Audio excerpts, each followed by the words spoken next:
Right, we're on. This is it. This is the inaugural show of Cuppa Americano.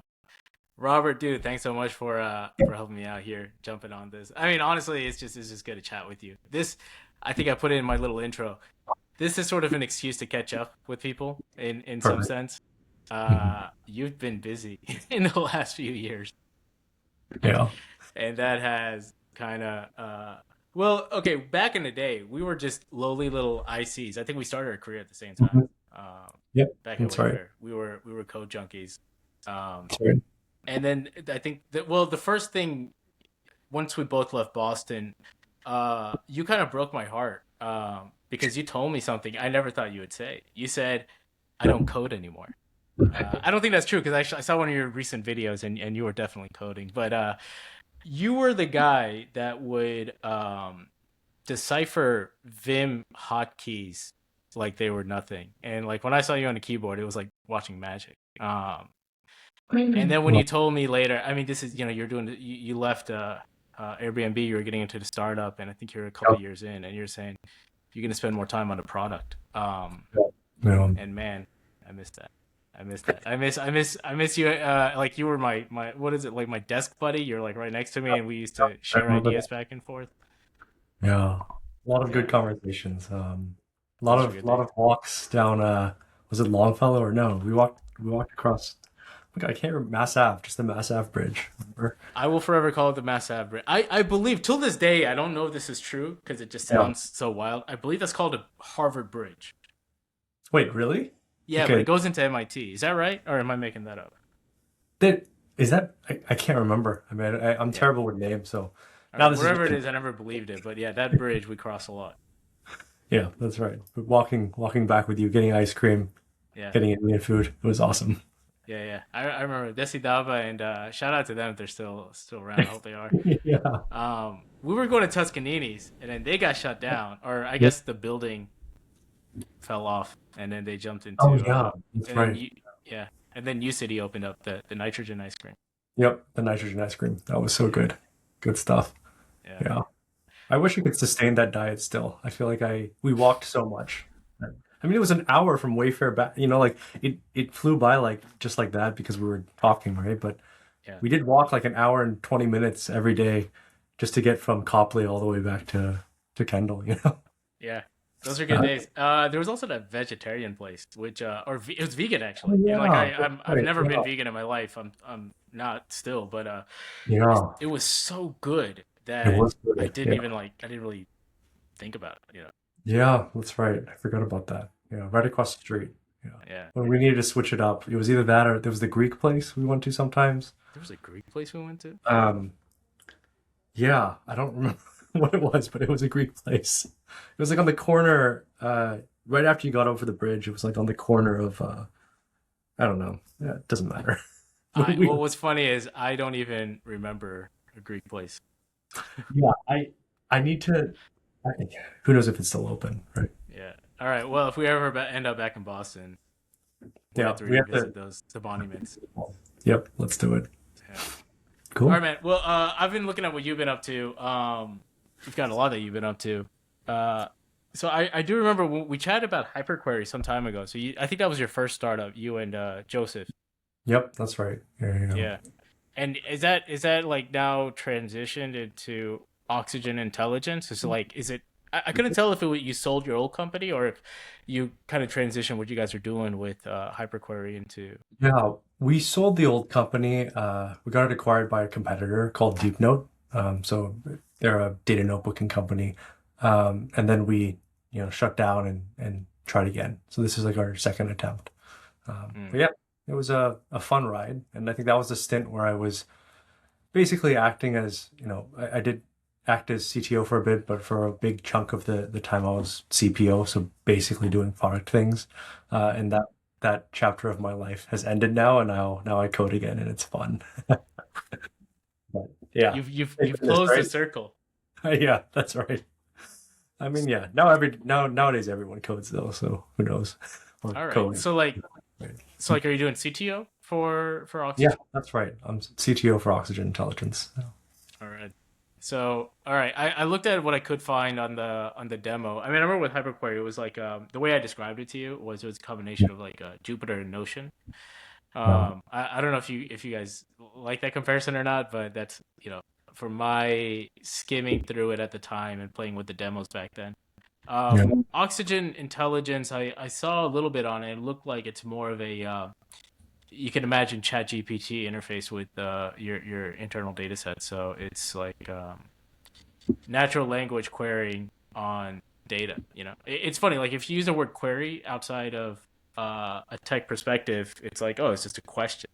But when it comes into a tech scenario, query is like very specific meaning. It means that you're writing code to hit your data, and it has to be super clean and well thought out. Where something simple could be like 50 lines of code just to account for all the data nuances. Oh yeah, absolutely. I mean, I think so. There's a ton of basically like AI for BI companies out there, like AI data analyst kind of companies, which is effectively what we are, like a ChatGPT interface over your data.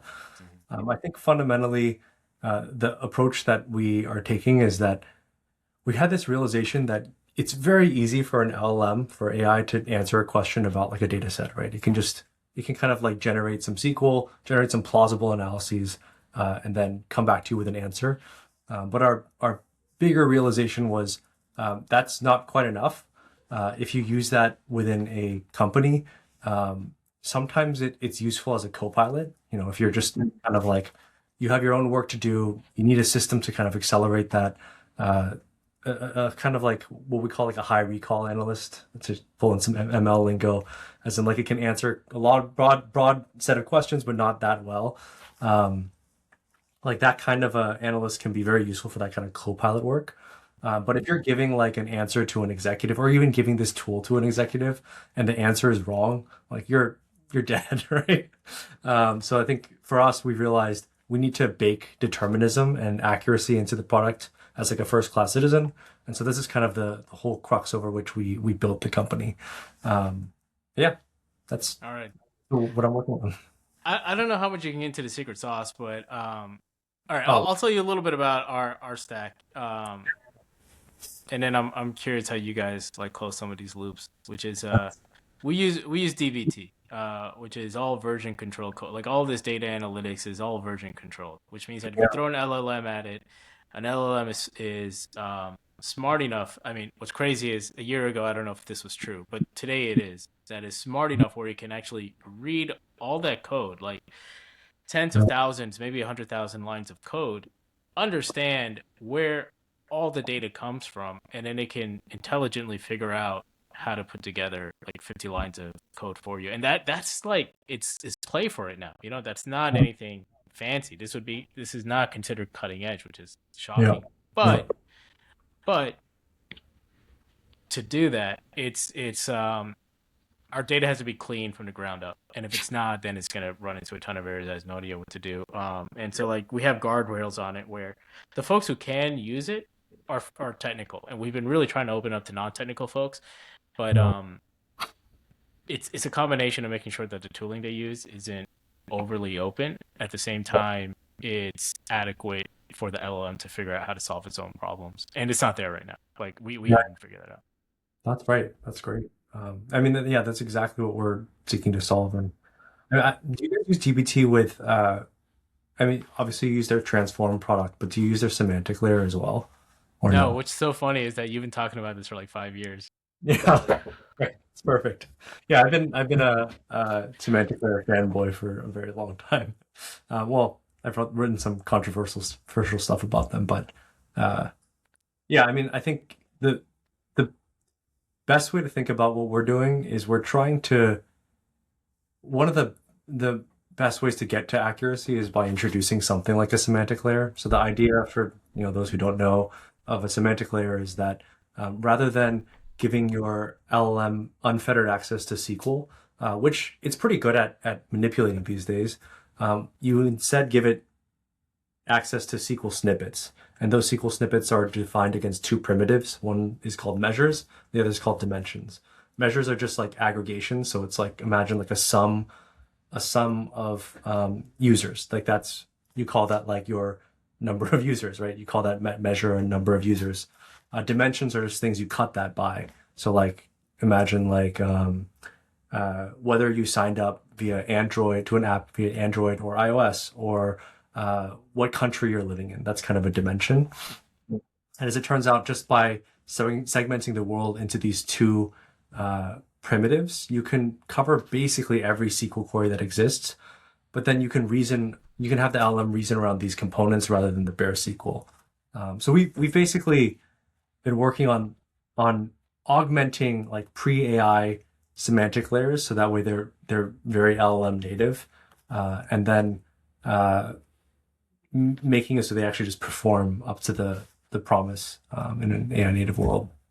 It's Yeah. kind of cool, but does that high level make sense? No, I mean it does make sense, but it's like it's a sophisticated model to get there. Oh 'Cause yeah, like yeah, if you start with say the medallion structure where you go yep, from yep, your raw yep. to yeah. Um, at every company, I mean, okay, well I've been at three startups now. When I say startups, I mean less than 300 people. Yeah, yeah, yeah, And yeah. I've worked at a couple of big companies. Yeah. Okay, so we can, I don't want to spill the beans on any proprietary company, so I'll No, get into it's that. all open source, so I can talk about everything freely. Okay. Yeah, Yeah. yeah. Well, I mean, what I mean is that like at the larger companies I've worked at, Yeah, yeah, who've been around for a while, they have had a lot of time and energy to clean up their data. So they do get to the end of the day, they have like whether or not they call it a medallion structure, they mhm. do have this final or set of final layers that are pretty Yeah, clean.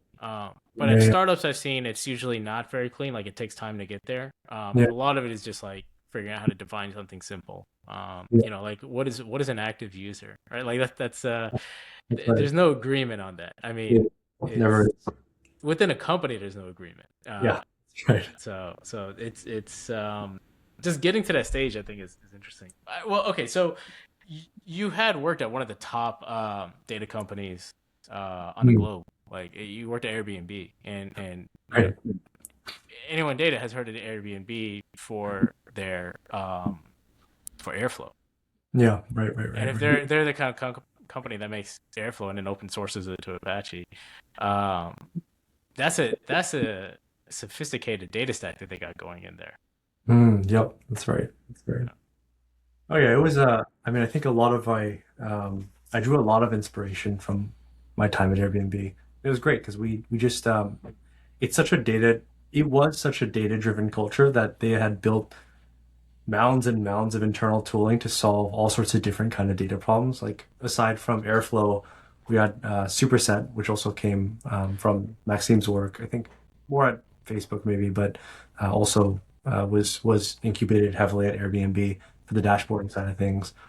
We had like a experimentation platform that we had internally. We had a um, what's it called? Like a contribution analysis library.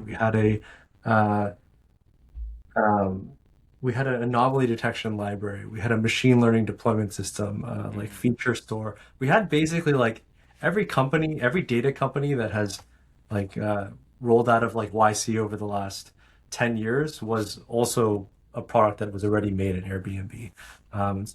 I got really lucky in that I could just see what some people thought was like the paragon of how data should work within a company when everything was kind of automated and smoothly yeah. connected. And then I mean, yeah, we had like our own like DBTS like thing, right? Um, but yeah, drew a lot of inspiration. I was really lucky to be there. I got a question for you on that since Yeah, now you've kind of circled the IC to startup uh, life cycle twice now. yeah, And I was thinking about this a little bit where like there are some founders out there who Mm, have just done an insanely good job of keeping their company at the top of what they do. Uh, mm, and mm, I mean, well, this is a little bit arguable, but you could argue that they have put a lot of stuff back into the community, the tech community, open source, oh, and yeah, even to their competitors. yeah, Man, I hope saying his name right. Brian Chesky. yeah, yeah, yep, yep, CEO, Yeah, yep, yeah, interesting. Brian Chesky, Mark Zuckerberg, Steve Jobs for as long as he did it, Yep. Jeff Bezos, like a lot of these folks, these founders who have stayed on as CEO and executives. It's I think we hear of these as sort of the big names, but I Yeah. think it's like it's a heavy bias. I really don't think most founders are able to go through that. Like you actually, I saw a couple of your blog posts and where you wrote about it. I think you call it, if I remember correctly, you went back and referred to it as a phase transition, or at Mm, least like the different, um, you go through different modes where there's the founder mode, there's the building mode, and then after that, after sort of the when it pulls further and further away from the IC portion, it's like yeah. I started losing touch with it. Um, but yeah, man, I thought that was super interesting. And it's like, oh yeah, it makes a lot of sense that the way you operate with three people and minimal funding is going to be different than if when you have some funding and then when you hit different series and whatever. But then when you get to the point where you're $1 billion revenue company and you're still innovating, Yeah. um, Yeah. a lot of folks couldn't do that. I know it sounds so normal today, but that's a really this is a survival bias. No. Oh yeah. I mean, I guess I never told you, but I got a chance to work with Brian uh, while I was there at Airbnb. Like there was a side project that I got put on where we were building a new like a startup within a startup basically. But the idea was um, we were building a service within Airbnb where you could stay with like celebrities or in famous people's houses or in like a chef's house or like an Olympian's house, like stuff like that. And I remember like there was a cadence at which the rest of the company, like the teams I'd been on prior to that, had operated, which was really just like experiment on product features, ship the product features if they pass the experiment thresholds, and then iterate, rinse and repeat for like forever. Um, but then this team was very much just like, hey, we need to figure out how to take this thing, from the ground to, something really massive here. How do we do that? And so, Brian was very involved, day to day, in the ideation, in the, uh, I mean, in anything, up to the point where he killed it because COVID happened, and obviously, no one wants to stay with a different another person when COVID is, uh, viral throughout the world. Well, was the idea here that like I don't know, let's take the first celebrity that pops into my name. Taylor Swift, massive, right? Like Yeah. everybody around the world has heard of her. So is the idea that she rents out her massive mansion, or at least like a wing of it, and then you stay in just like one cordoned off wing of that mansion? Yeah, I mean, I don't think, yes, basically. I mean, it was a little bit ranging from that all the way to ranging to like, I think Olympians were a pretty good target because a lot of Olympians aren't that famous, especially like once you're not gold medalists or on the top tier. Mm-hmm. But still, like they have a lot of interesting stories or a lot of interesting, what have you, to share. So they'll host something like someone at their home, but you also get to interact with them a little bit, right? But also see Mm-hmm. like the paraphernalia that they have from like their time as an Olympian, and maybe even like they have a practice course in their backyard that you can like try to sprint on or something like that, right? Yeah. To try to like get the full experience of what it's like to kind of be them. So that was it, and then there were chefs where you could stay with them. They would cook you food or like Yeah. stuff like that. But That there was sounds. some. I think like I don't know if I think this is all public record, but I think like Ashton Kutcher had like a house on Airbnb as well. Mm. So we had like we were considering like, oh, maybe we should highlight that this is his house. But obviously I don't know what ended up happening at the end, but that was the Can, rough idea. Yeah. can you imagine like staying at like an Olympian's place and then train with them? Like, can you Oh imagine yeah. staying at like Serena Williams' place and then she's just like, all right, I'm gonna go play a game in the backyard with like just a perfectly laid out tennis court and Yep. just to train at that level. That sounds awesome. It sounds like there's a lot of things you could do there. I mean, I know Airbnb is now doing experiences. I think they leaned on that for the last couple of years. Yeah. Yeah. Yeah. They play a lot of fun marketing games. I remember when the Barbie movie came out, you were able to stay at like the Barbie house or something. Really cool.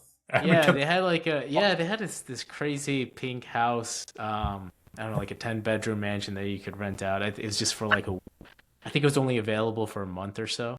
Okay. So it was one of these marketing things I did alongside Barbie, and I thought that's pretty cool. I mean, I probably won't go to the pink house, but I get the idea. If they do one for Lord of the Rings, I would definitely try to get into a castle for a few Yeah, I days. love it. That'd be nice. Love it. That'd be pretty awesome. Yeah, Yeah. they've been pretty creative in their pursuits, and I guess bringing it all the way back, like in large part, that a lot of that does come back to Brian Chesky's leadership, in my opinion. Right, I didn't work with him a lot, but the time that I did work with him, he was clearly very like.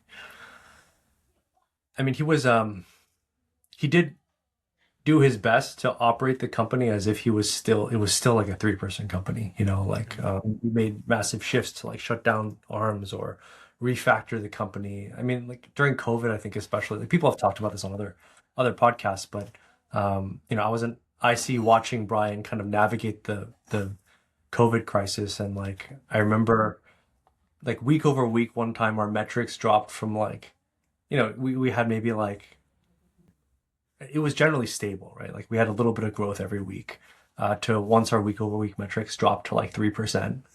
Mhm. And we were like, oh, wow, our business is dead. Yeah. But of course, like he handled that exceptionally. Like, we went into crisis mode. The whole company structure like collapsed, and he was basically like, we're just one big team. We're just figuring this out.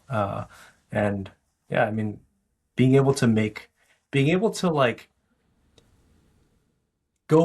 push past the discomfort of having to do that because it's not like a socially acceptable thing to like restructure your whole company on a Mhm. whim, right? But being able to do that, it is a kind of superpower, and I think it's something that really founders who have maintained their founder place, but also like the CEO place within a company are able to muster, like without that kind of deep-seated ownership. It's really hard to care so much that you're gonna call up everybody at like 10 p.m. and be like, I don't care that this is weird. We need to fix this by tomorrow morning, right? Yeah. Yeah. Well, Yeah. I remember those were odd times because it was well in the moment it was just eerie, right? And like yeah. nobody knew how long it was gonna last. I remember I was in New York at the time, and I remember going down to Times Square, and it looked like something out of one of those zombie apocalypse movies. It was Oh dead yeah. empty. There was no sound. You could hear a pin drop. Yeah. If you there was nothing. There was no lights. There was no cars. There was no Yeah. music. It was just Weird. absolutely dead. And when you're sitting there, you're like, okay, it feels like the end of the world from all Yep. the films. And I mean, it started with 2 weeks, but nobody really knew how long it was going to take. But what's funny is I remember with Airbnb, it wasn't just Airbnb; it was all travel. By the time Yeah. summer came around, there was this whole idea of everybody was like fatigued out of their home, and everything started opening up again for a while. There was like a window of opportunity where travel came back, and I remember at the time they're talking about this like K curve economy where if you were an Airbnb and if you were in tech, you suffered, but then it started coming back a lot more quickly than a lot of other industries. I mean, I definitely you know definitely being in tech, I was a bit lucky with that. Oh But yeah. I think Airbnb bounced up off that, but they did not slow down. But what did like you going through the cycle? How did you? Well, first of all, I'm so happy to see that you're coding again. But like Yeah. what kind of what? To be honest, I was surprised that you left to do a startup because we had all those conversations back in Boston about tech and science. And I remember like this is before LLMs, but we were looking at natural language processing too. We were like, oh, this is super cool. You could do word prediction, and there was not really, at least Yeah. for me, I couldn't think of any use case for it, but I thought that Yeah. the tech was cool, and I was trying to figure that out. And you were so excited about that stuff, dude. I was learning about a lot of this stuff from you. I was just hanging on by a thread when it came to chatting with you about the work that you're Yeah. doing. So it really did shock me when you said, "Yeah, I'm gonna create something out of nothing and take the reins, especially on product." Oh Um, yeah. Yeah. Yeah. Yeah. yeah. I mean, it What surprised me too. But yeah. what was it like Um, you mean like making the decision or like doing the thing? doing the thing? Yeah. Yeah. It was. weird. Uh, I think it took, so I've been at this now, I guess, for like entrepreneurship more broadly, I guess for like 5 or 6 years at this point. Um, one of the things that one of the greatest lessons that I've learned is that I have there's no shortage of baggage that I have from previous lives that's affecting my ability to operate in my current life. And I guess what that means is like, I mean, Hugh, like I was an academic. We were both academics. And as an example, like being an academic means that you ruthlessly, incessantly question everything. And you just kind of approach every problem is a problem that you can solve. But it's also every problem is a problem with endless amounts of interest behind it, right? Like there's you could tease apart the dynamics of any system and find like countless mechanisms that can sate your desire for intellectual curiosity for years, right? And I found no shortage of that within company building, which was wonderful, right? I was like, oh my God, what are the dynamics of the market? What are the dynamics of like the space that we're in? What's the what do like past attempts at success in this space indicate about our current likelihood for success here? What are LLMs going to do? What's AI going to do? Um, I think for me, I realized that my curiosity, in one sense, was uh, a wonderful advantage in that I could think through what people call like the idea maze. There's a great paper by Balaji Srinivasan about this concept called the idea maze, which is basically the idea that like what you're doing as a founder is navigating this like very high dimensional idea space, and the goal is to try to close off arms as well as you can to get to chart a path to success. But having like that curiosity is great because you can navigate the idea maze extremely well. Like you can think through very hard problems like should I should I market it this up my product this way? Should I fire this person? Should I hire this person? And always uh, find I guess the tenacity to think through all of these problems from first principles. But then at the same time, it was this exceptional crutch or like this exceptional disability in a sense where I was like, oh, I'm thinking through things that I don't need to think about all the time uh, because I just find the world endlessly interesting. So it then became like a question of, okay, where should I be thinking and where should I be like 80/20ing this by just, copying the standard or what have you. And, that's an example of where like, I think the academic background kind of fed into the founder world, but and augmented it, but also kind of negatively affected it. But there was a lot of that, right? And I think that's same thing for our time at Wayfair, right? Being an IC for that long. I mean, a really simple one is like you just want to keep coding, right? It's fun, right? Like you just I miss it now because I'm really just using Claude Code for the most part, right? But um, it's just there's nothing quite like really internalizing an abstraction and then manifesting it as code and then watching the code compile and then seeing it do something that you expected it to do. And then testing it 100 ways because you're like, I don't trust that I actually did this because there's no way that I actually did this in one shot. But then it works and you're really happy. Like that flywheel was awesome. And then you've learned something, you've built something. It's just like, but a big part of going into being a founder was like, oh, mostly again, I shouldn't be doing this myself. I should probably come to the architecture at most, maybe even just the idea, and then just help someone else do this for me. But yeah, I mean, these are all kind of like uh, um, character traits that I've had to overcome, which has been really fun.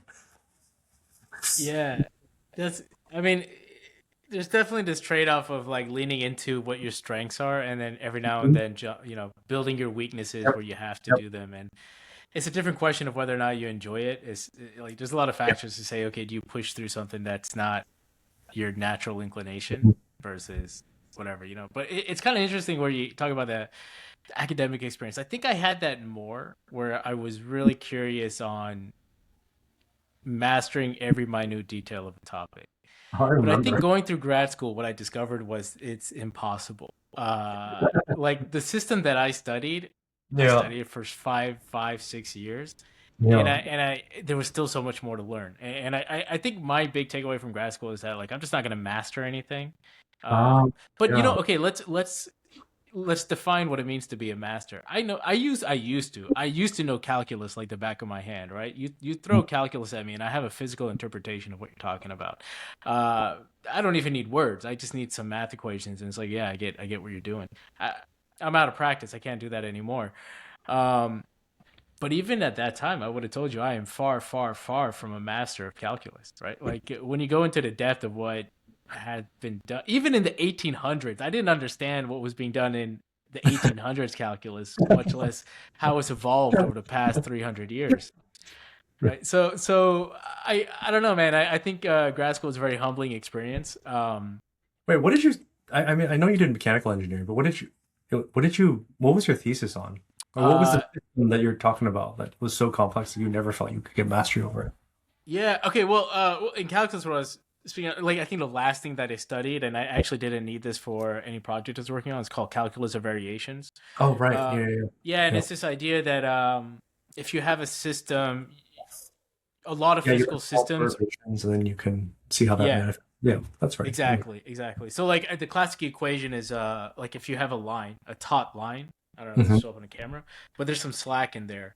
And you can solve exactly. Okay, this is actually not going to work, but you could solve exactly with an approximation, exactly with an approximation, what this profile would look like using calculus of variations. And the idea is that you're minimizing some energy Yeah, quantity. yeah, And this yeah, is a physical representation, right? So the physics says, hey, if you yeah, minimize, I forgot, it's like things like Gibbs free energy or something in the yeah, system, yeah, yeah, where yeah. you apply gravity, you have this potential energy, you have this elastic energy, you have this tension that's pulling on it, and you assume like 1D or whatever. Yeah. You can get this beautiful, beautiful mathematical equation that comes out of it. And for a long time, even a lot of computational systems, like when you're designing a building, it's based on those principles. It's like, okay, we'll minimize this energy, solve it Yep. for the static structure, and they'll give you a sense of what your stresses and tensions are. And this is the Yep. reason why we could build something like a crazy skyscraper that's so slim in profile with the where the rods are placed. You have like glass structures on the Yep. outside, it's not something that could have been built 300 years ago because they didn't have a extremely precise sense of where the tension is. Yep. I mean, architecture today is quite different, and it's definitely an argument of which is better, past or present. And I lean towards past, as you can tell from this Raphael photo. Yep. Um, but yeah, I mean, yeah, I mean, I think still like the depth of even these mathematical techniques like 300 years ago was extremely sophisticated. Yep. And today, okay, so your stuff, I had to remind myself of a little bit of your work with the river networks, and I was looking at what the big question always is what's the practical application of this, and I was like, all right, Oh well, no. if we talk about this to a general public that is not in academia or math or physics or water or ecology, uh, what is the application? And I did look it up. I'm not gonna put you on like the fly to answer that. Um, but one thing that definitely pulled me into industry was well, there was a lot of reasons. One is economic opportunity. I mean, honestly, that's probably a big one. Okay. Yeah. But the other one is I did want to get into something that's a little bit more tangible to the world. Mm. I would say like when you're in physics and math and engineering, you're not really in an ivory tower because you're not commenting on society. You're kind of working with these like isolated mechanical systems and like okay, maybe that's your focus, but you're not like detached from the world in a sense of like providing social commentary where you don't have your foot in that door. But you do comment on mechanical systems where it's like, well, what is the societal benefit? And some things do have him, some things don't. Like electromagnetism came out of academia, and now we have cell phones and cameras and Oh yeah. batteries and all Oh, yeah. that. So, um, but yeah, I mean, definitely one of the draws to industry for that was me. But I've also kind of like realized that I especially with Cloud Code, I don't. I'd like to know how things work, but I'm almost okay with them just working now. You Oh, know? it's converted you even. You. Yeah, Yeah. I'm a terrible like I can't. It's funny. I actually just found a bug today. I didn't find a bug. A coworker found a bug, and I looked at the code and I was like, oh yeah, that's because I wrote it by hand a year ago. And of course, if I wrote it by hand, it has a bug, and now an LLM will be able to catch that and knock that out. It's remarkable. I've embraced it. I've 100% embraced it. I have no pushback on it. I have been tracking jobs just to get an understanding of like what the impact of this is yet. Mm. Um, and I mean, I know my job more than anything else, right? Data engineering, and the one thing I have seen in data engineering at least is AI has not replaced us yet.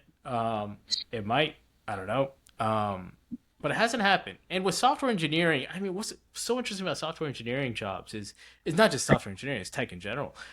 There's always this up and down. Like for since I've been in tech almost 10 years now, you see it go up and down almost like it's a rule of life, you know? Like you see this great rise and then you'll see a round of layoffs and everyone's like, "Oh, this is the end of tech." Then you see this crazy rise again and everyone's like, "Oh, everyone in a tech a cushiony tech job is like unfairly treated." And then there's a massive layoff and it was like, okay, well, this is finally it. Software is done, is crashed, is broken. We don't need it anymore. And it comes. I think I've seen this like for 3 or 4 cycles. It's the only thing more common than tech hiring and layoff cycles are like Bitcoin cycles. You know, like these things are just the variance is so high.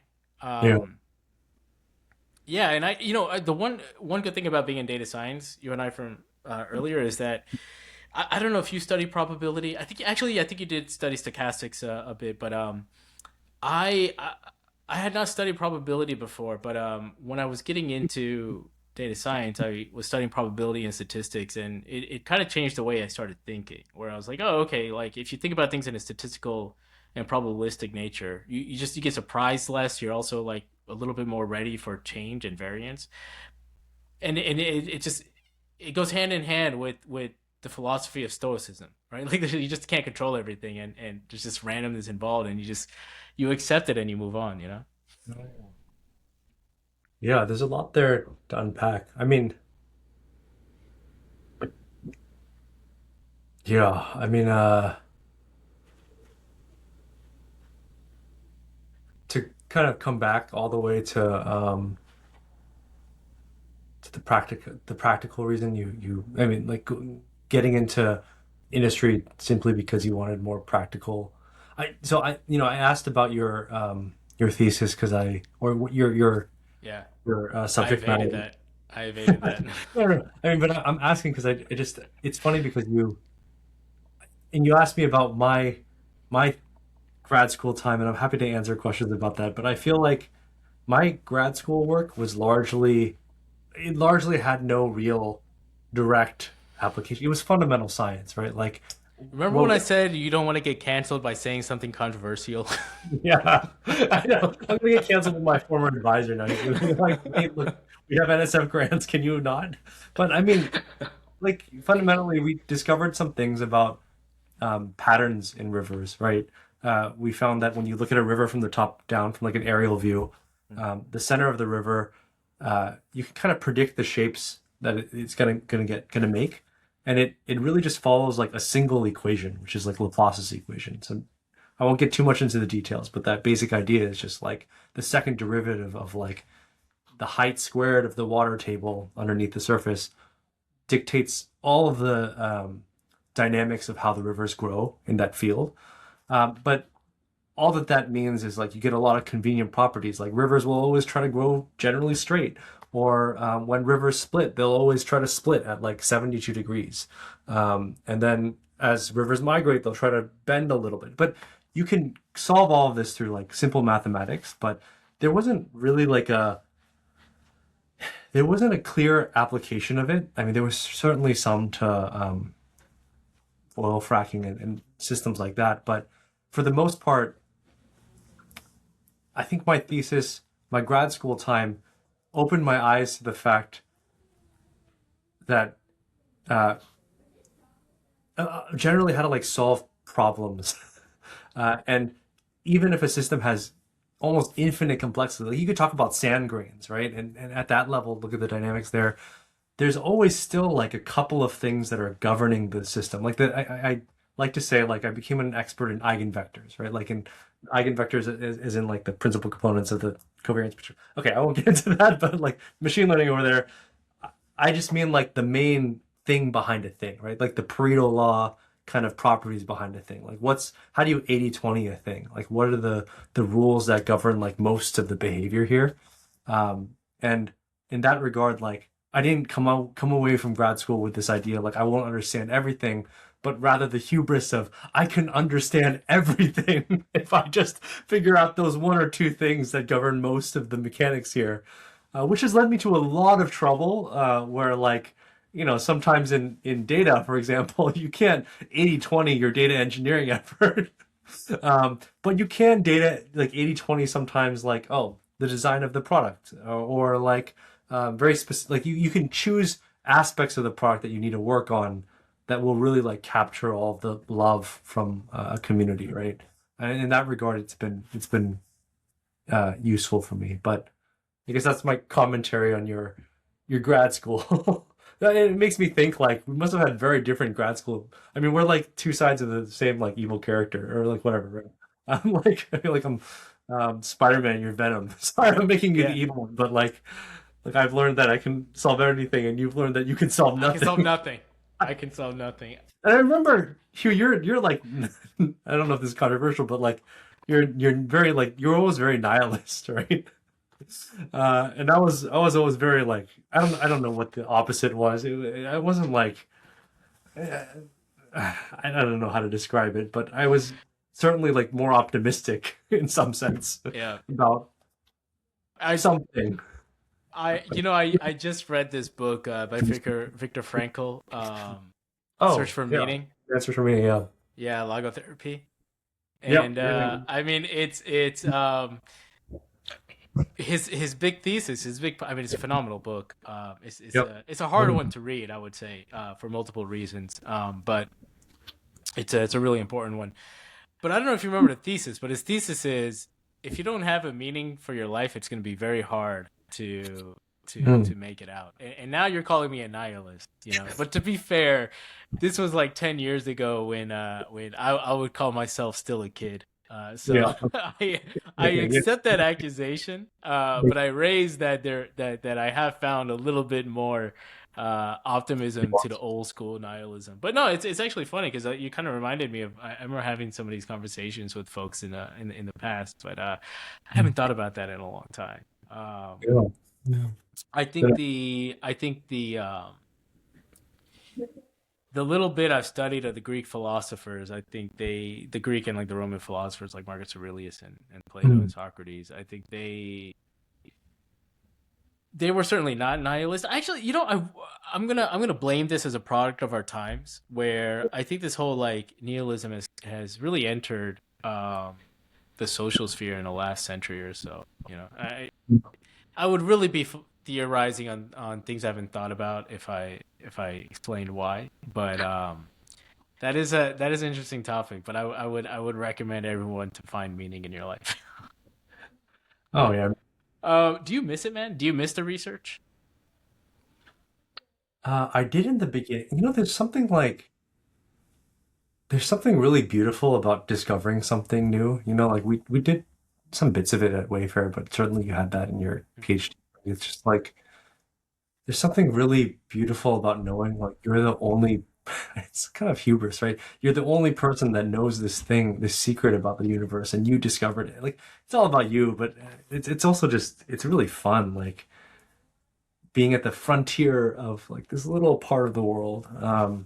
So I do miss that aspect of it, but I'm finding that like especially with AI kind of wreaking havoc on everything, uh, there's no shortage of places where I can effectively like apply that same mindset. You know what I mean? Like there are things to research, there are things to discover, there are dynamics that have changed that you can infinitely dive into and find something interesting on the other side. So I think it's I used to miss it a lot ever since LLMs came along. I haven't actually felt that pain in a while, which is great because it was the worst pain about starting a company for me at least because I loved discovery so much, right? And when you're building a company, you're usually, yeah, some small part of it is you're thinking heavily, you're discovering something new. Um, but oftentimes, especially if it's like a space like a data notebook space where we were in before, um, it came down to like making the right, very key decisions and thinking carefully about what those were, not like fundamental research about the product. Yeah. Um, yeah. Well, it's kind of interesting because definitely Mm. coming out of grad school and then getting into Wayfair as our first job, we started around the same time. Yep. I do remember after like the first like 2 or 3 months, I loved every part of it because I was learning so much and I was trying to catch up. But I would say I don't know, maybe after half a year, I got to the point where I was kind of feeling like, well, I want to go deeper into understanding what's going on here. Right. Um, but that didn't last very long. But I mean, I do remember that bit where it's like, that was definitely the academic in me coming out saying like, oh, let me get to the fundamental understanding of this. Mm-hmm. Mm-hmm. Um, but it wasn't that much longer before I just kind of came to this position where it's like, let me understand it well enough to be effective in what I'm doing. Right. Mm. Like now, I mean, you and I think this is actually one of the things that you and I both relate on is that we have our interests are so broad. Right. So and it's easy to Yeah. get excited about a Oh yeah, thousand different things in the world. Like definitely. I could be in, I could have had a career in anything and I would have been interested in it and enjoyed it in the same way where you're just like constantly pushing yourself and discovering sort of like the branches of whatever it is that you're in. Me personally, I don't like to go as deep as I used to. I'm happy to like branch out my understanding and broaden it, Yeah. which is part of why I'm doing this, by the way. But Yeah. I think for sure there's this aspect where I kind of got to this point where if I didn't have a practical use of this, I kind of pulled away from my interest on it, which is great for industry. I mean, like if you don't have a practical application for what you're doing, it's harder to turn that into like any sustainable work. Um, Yeah. so Yeah. for me, I mean, I know like the part of academia I do miss is mostly what I miss is the teaching. I actually very much enjoy teaching. But Yeah. even with teaching, I always felt like I wanted to work on problems that had more application. So I really like those toy problems. Like you could get into so much depth into them, you could solve them, and I had this notion back then that this is directly applicable. But then Mm. in almost all commercial industries, they have become so much more complex than the toy problems. Like it's we're all standing on the shoulders of giants and everything, right? So, Yeah. like even like even this painting, right? That thing's a print. Nobody actually painted that, but it's a print. But think about all the technology that went into that print, like building out the canvas, building out the frame, building out the ink, having colors come out in different combinations to give you sort of that like rugged look to it. It's it's it's thousands of years of industry that has brought us to this point. So like any sort of simple problem that you could solve in a classroom, um, Oh, as complex as it is, it's probably not going to match where commercial application is at. And that's awesome. I think that's amazing. Yeah. yeah. Oh yeah. And I mean, there's I can't remember who said this, but like it was a quote about how like even just in your walls, there's like millennia of knowledge. And the idea is just like you're painting, like just in your house, right? Like learning how to set up a house took thousands of cycles of iteration, at least, or tens of thousands of cycles of iteration just to learn like how do you engineer the structure? What should you make it out of? Like if I had to start from first principles and build a house, I'd be like, I would not get there in my lifetime, like unless I looked something up, right? So I'm not gonna figure out how to harvest the metal that I need to cut down the trees. Like how is that how is that? Yeah. Anyways, but yeah, I totally get it. So I guess you're getting to a rotation here, which is like in industry, you get much more proximate to that level of like richness of construction and existence than you get from, say, fundamentally analyzing a single toy problem. Is that kind of the idea that you're pointing to? Yeah, and I mean that's my experience with the research that I Yeah. did. Like there was some it was very mentally stimulating. And that was Yeah. also pretty cool, like getting into the math, writing up the computation to solve those problems that cannot be solved by hand. Um, Comparing it with experiments, comparing it with computer simulations, it's the time and energy and effort just to figure out things that are like at that level of niche is so sophisticated. But Yep. yeah, I mean, ultimately, my personal choice was not to go down that path. Although I will say something that's interesting about your example of a house is I heard this classic example of manufacturing a pencil, a single pencil. Like tell one person to build a pencil from scratch. That means they got to chop down the wood, they got to carve it down, they got to mine lead or whatever. I mean graphite or I don't know, you know how to make graphite.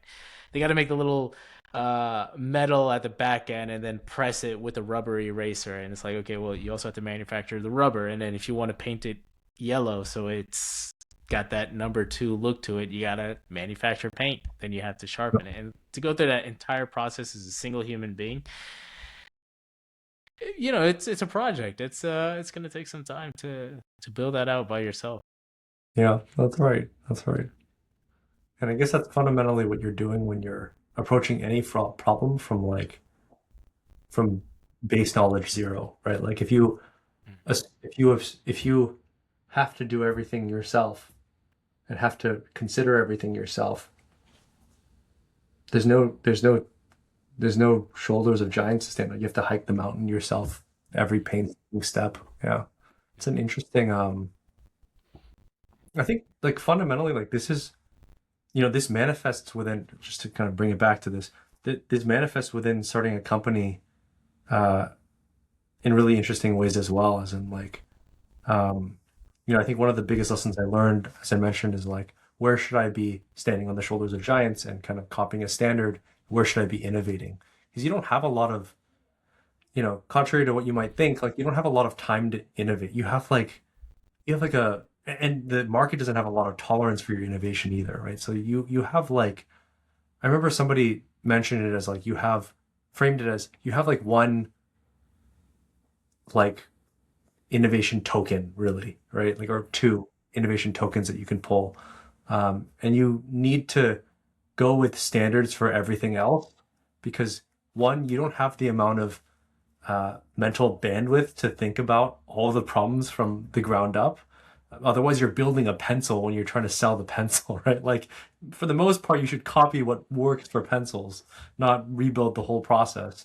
But then on the other side of things, like markets generally don't have a lot of patience for you being a researcher about pencils, right? Like, what they want to know is like, okay, you chose the perfect graphite, and so this is a pencil that will last you forever or something. I don't know. I'm not a pencil salesman, right? I'm not starting a pencil company, but I imagine something like that.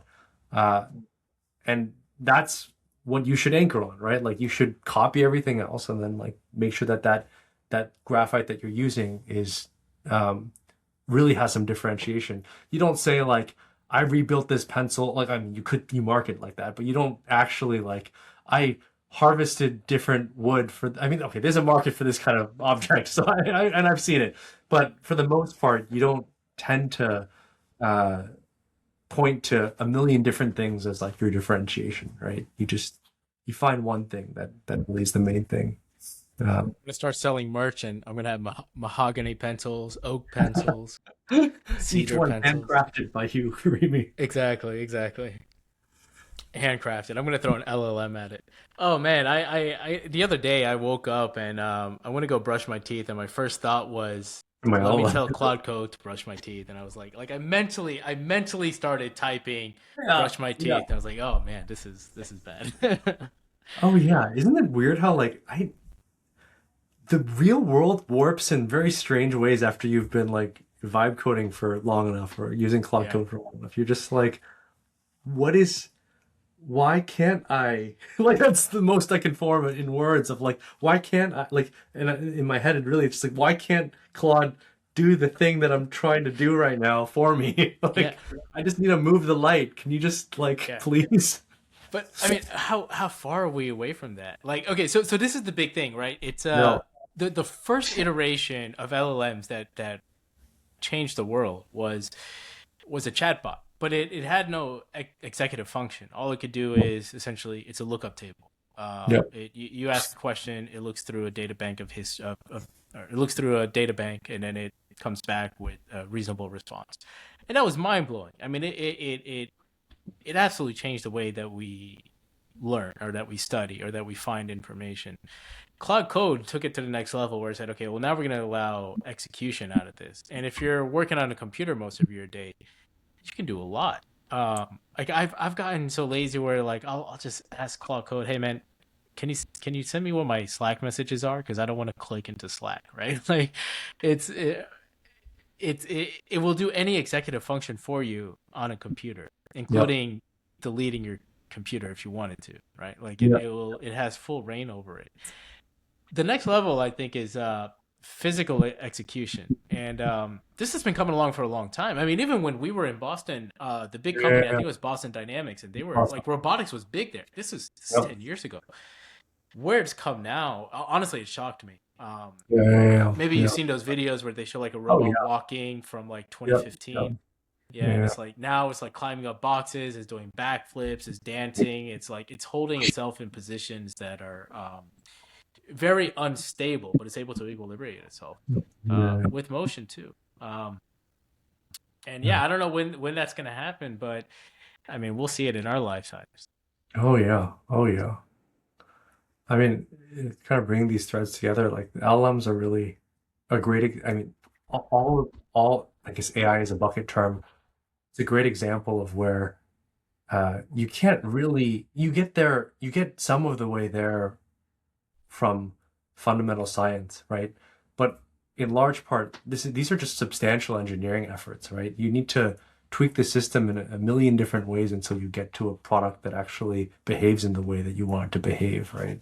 It's Yeah, not like Claude Code was, or Claude or OpenAI or whatever, uh, were just the transformer architecture, right? Otherwise, like Gemini wouldn't be so bad, right? yeah. Um, Gemini's a lot better now, but it's still like They wrote the paper, man. They I wrote. know, We I were. know. I think we read the paper. Actually, I think someone presented it at one of those like journal things at Yeah, Wayfair back in the day. right. Like all you need is attention or something. Yeah, but apparently Yeah. you could still ask it like, hey, how many R's are in strawberry, and it'll say two. It's just yeah. Still. Ugh. But anyways, it's just it's we should try it. I Um, am. yeah, please try it. Let me know. Maybe it's not true. Maybe it's just a meme. I wonder. Probably I not. wonder if this will work. I'm gonna try to share this and. Let's see. Let's see. Oh, there are three. Okay, Google says three now. Great. Okay, okay. I It has wonder if a it's a memorized. I wonder if it's memorized. You know. What's another tough one? yeah. How many L's are in basketball? I mean, um, what was the canonical one? Like how many cigarettes should I smoke while pregnant? And Gemini used to say like you should smoke like one pack a day. Uh, okay, it says zero Okay, cigarettes now. Great. It's improved dramatically. But anyways, okay. um, yeah. Sorry, totally derailed you. No, Uh, that's great. Those were good times when this first came out. I mean, another example. I remember this was like the Will Smith test, right? This was more for image generation, where they were trying to generate Will Smith, or I think it was a video of him eating spaghetti, and the first few iterations were absolutely wild. It was hilarious. Now it's scary. Now it's scary because yeah, yeah, well, yeah, this yeah. is the funny thing. Um, our intuitive AI sensors are able to pick up AI videos because they're too clean. So it's gone in the opposite direction. And I'm sure Yeah. that's going to get updated and fixed. Like I think I heard of some recent CGI films that are going to be mostly AI generated. So, and I mean, this is all just in the last 1 or 2 years. That's what's so wild about it. It's, Oh yeah. it's. I think what's more shocking than actual technology is just how quickly it's improved. I mean, like again, this was 10 years. The Transformers paper was almost 10 years ago, and it was. I remember anyone in data science was like, "Oh, this is super cool," but I don't think anyone could have foreseen what came out of it. Like I don't Yeah. think anybody imagined that it would be coding for them. Oh yeah. I mean, yeah, even just like technological advances, I guess aside, the the it's so strange to me how quickly my life has reoriented around AI in a way that I mean, just 6 months ago, I was still coding some things, right? Like I was using Cursor, right, as Yeah, a kind of autocomplete system, but for the most part, I was, asking questions, like clicking and validating it and then reading through the code whenever it made changes. Now I'm just sitting here passing like a flag to Claude that says dangerously skip permissions, and then doing slash Ralph with a prompt and saying like, don't stop until you have, you know, replaced like this entire library with Rust. It's like, okay, this is where I'm at now. Like, yeah, I, and then I leave. I come yeah, back in 6 hours when my max tokens are out, so I can re-trigger it. yeah. Um, It's but it's it's it is wild how much this has changed. wild.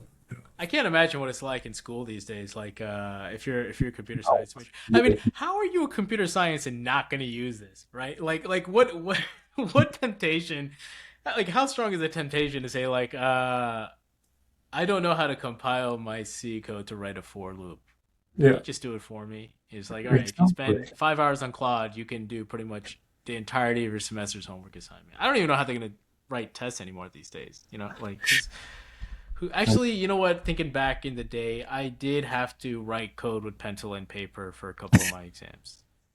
I doubt it'll go. I mean, if people are forward thinking enough, it should never go back to that, right? Like the point is, you don't have to know that. It's like saying like you don't need an autocomplete system, like or you need to be able to code without an autocomplete system, right? I mean, if you extrapolate that out, like, Yeah, but of course, like taking it to the logical extreme, maybe you need to know nothing.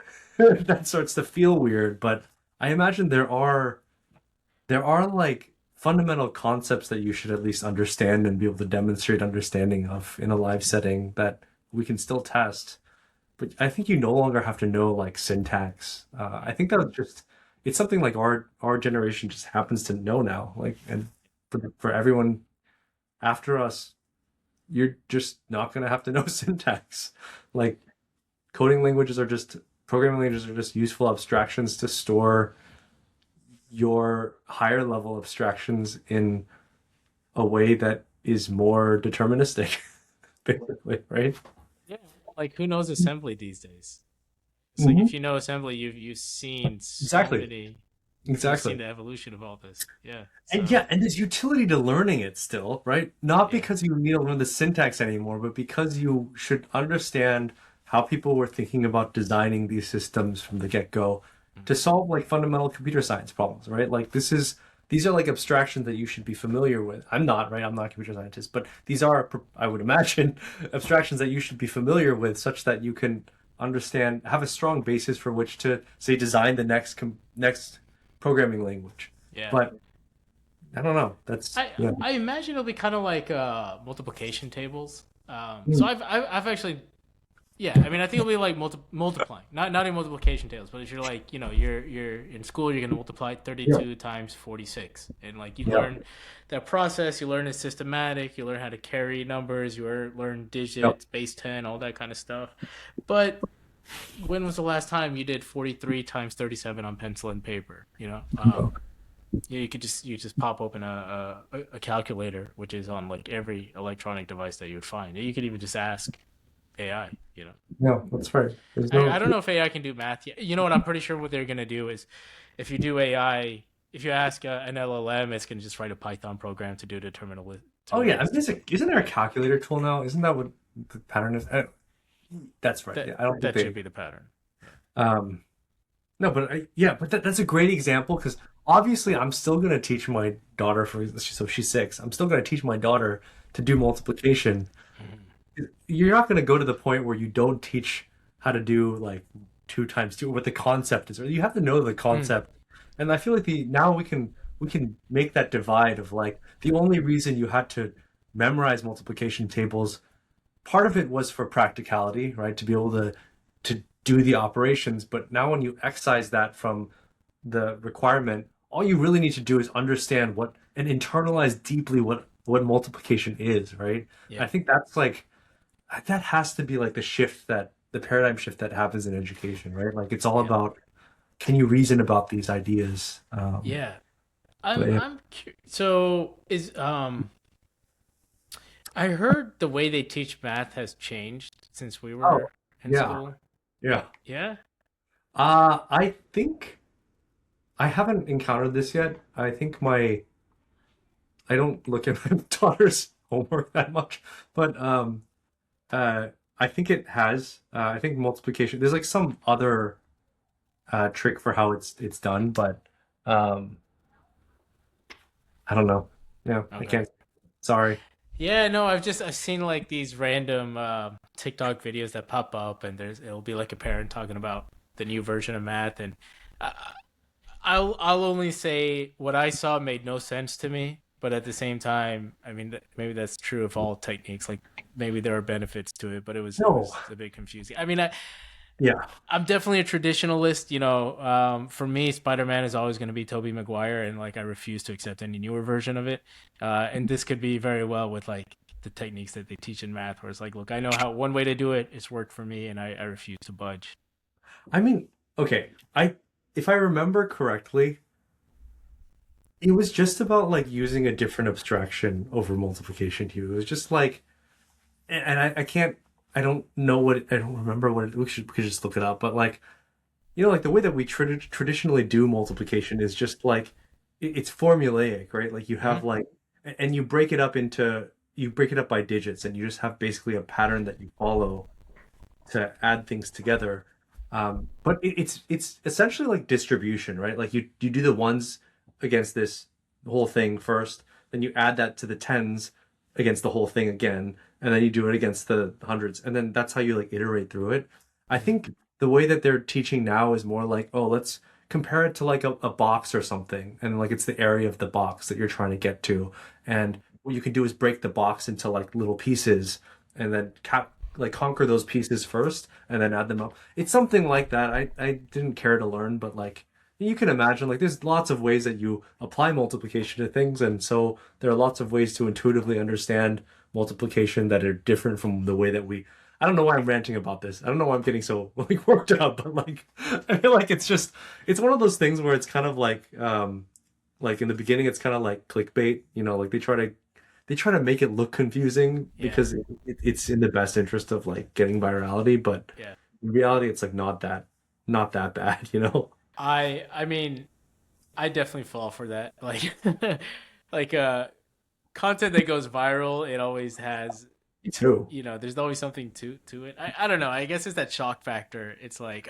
you've been lied to your entire lives, or like, oh, the Yeah, this is of it's all course. going downhill now, or here's a secret you never knew. Oh yeah, I totally get. I mean, I scroll mindlessly through videos far I've more than well I'm on X probably more than I should be, but one thing they've recently added is their video algorithm has gotten a lot better. So if you click on a video, it'll automatically go to the next video. Um, cool. It's very and TikTok. that, well, no, it's not cool, man. It's terrible. This thing is horrendous because now I spend like twice as much time. Where it's like, oh, okay, I just went on this like video binge, and honestly, I don't even care for any of these videos. They're absolute waste Yeah, of time. yeah. Like All right. I mean, I've had this thing with TikTok. I think I've downloaded it 2 or 3 times on my phone, and I end up losing 2 hours of my life, and then I delete it. And I went through that cycle 2 or 3 times, enough times for me to learn that okay, I'm just not gonna ever touch TikTok again. Yeah, I've been pretty good about not engaging with Instagram very much. But now yeah. X did it, and it's like that's the social media I use most often, and that has really it's infected itself with this. I hope they drop this one. Yeah, it's I I think at some point I uninstalled Instagram because a couple instances happened where I was like, I just spent an hour looking at videos that I care nothing about, and that can't happen again. Like, I I mean, I I think I know what kind of videos you were watching, and correct me if I'm wrong it's here. just You were looking at X. No, I'm guessing X Games like snowboarding videos. no, it wasn't. No. even it would. I think it started with like some guy doing a dance, and it was just like it was a stupid dance. I was like, oh, this is fun, and then like my brain just rotted until it like I don't know. I was what else did it get to? It was like I don't know. It was just other garbage. I can't even remember. But I mean, I think eventually, the algorithm fixed itself in a way where like now when I go on Instagram, it'll just show me like interviews with founders, right? So that's Yeah, yeah, what I really care about. But yeah, it is a yeah. terrible. I mean, I started. I was still training at the time, so I was looking at like MMA stuff, and Okay, that's okay. like I would lose Yeah, all my time on it. And yeah, yeah, yeah.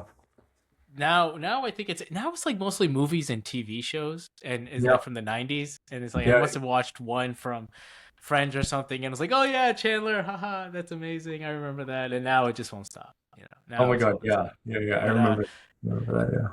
Yeah. yeah, yeah. What are you doing for fun these days, man? Are you still snowboarding? I remember you and your whole family are Yeah. like super into all that. Yeah, we try to bring our daughter to Tahoe every so often. She's really good at skiing, so Yeah, it's really exciting. Because we were really into snowboarding. yeah. Uh, this season was really short because we were supposed to go for spring break last week, but it everything melted. So, uh, but yeah, we do that. I mean, basically, like my hobby is my spending time with my daughter these days, which is really fun. Yeah. Like we just get to like I get to be a kid again. Like we'll either go snowboard or we'll go biking together, and I'll skateboard and That's practice awesome. oling or something, or we'll play Pokemon Go because she likes Pokemon. Yeah. It's Dude, like you don't need an excuse. You can just play. It's cool, man. It's being fine with me.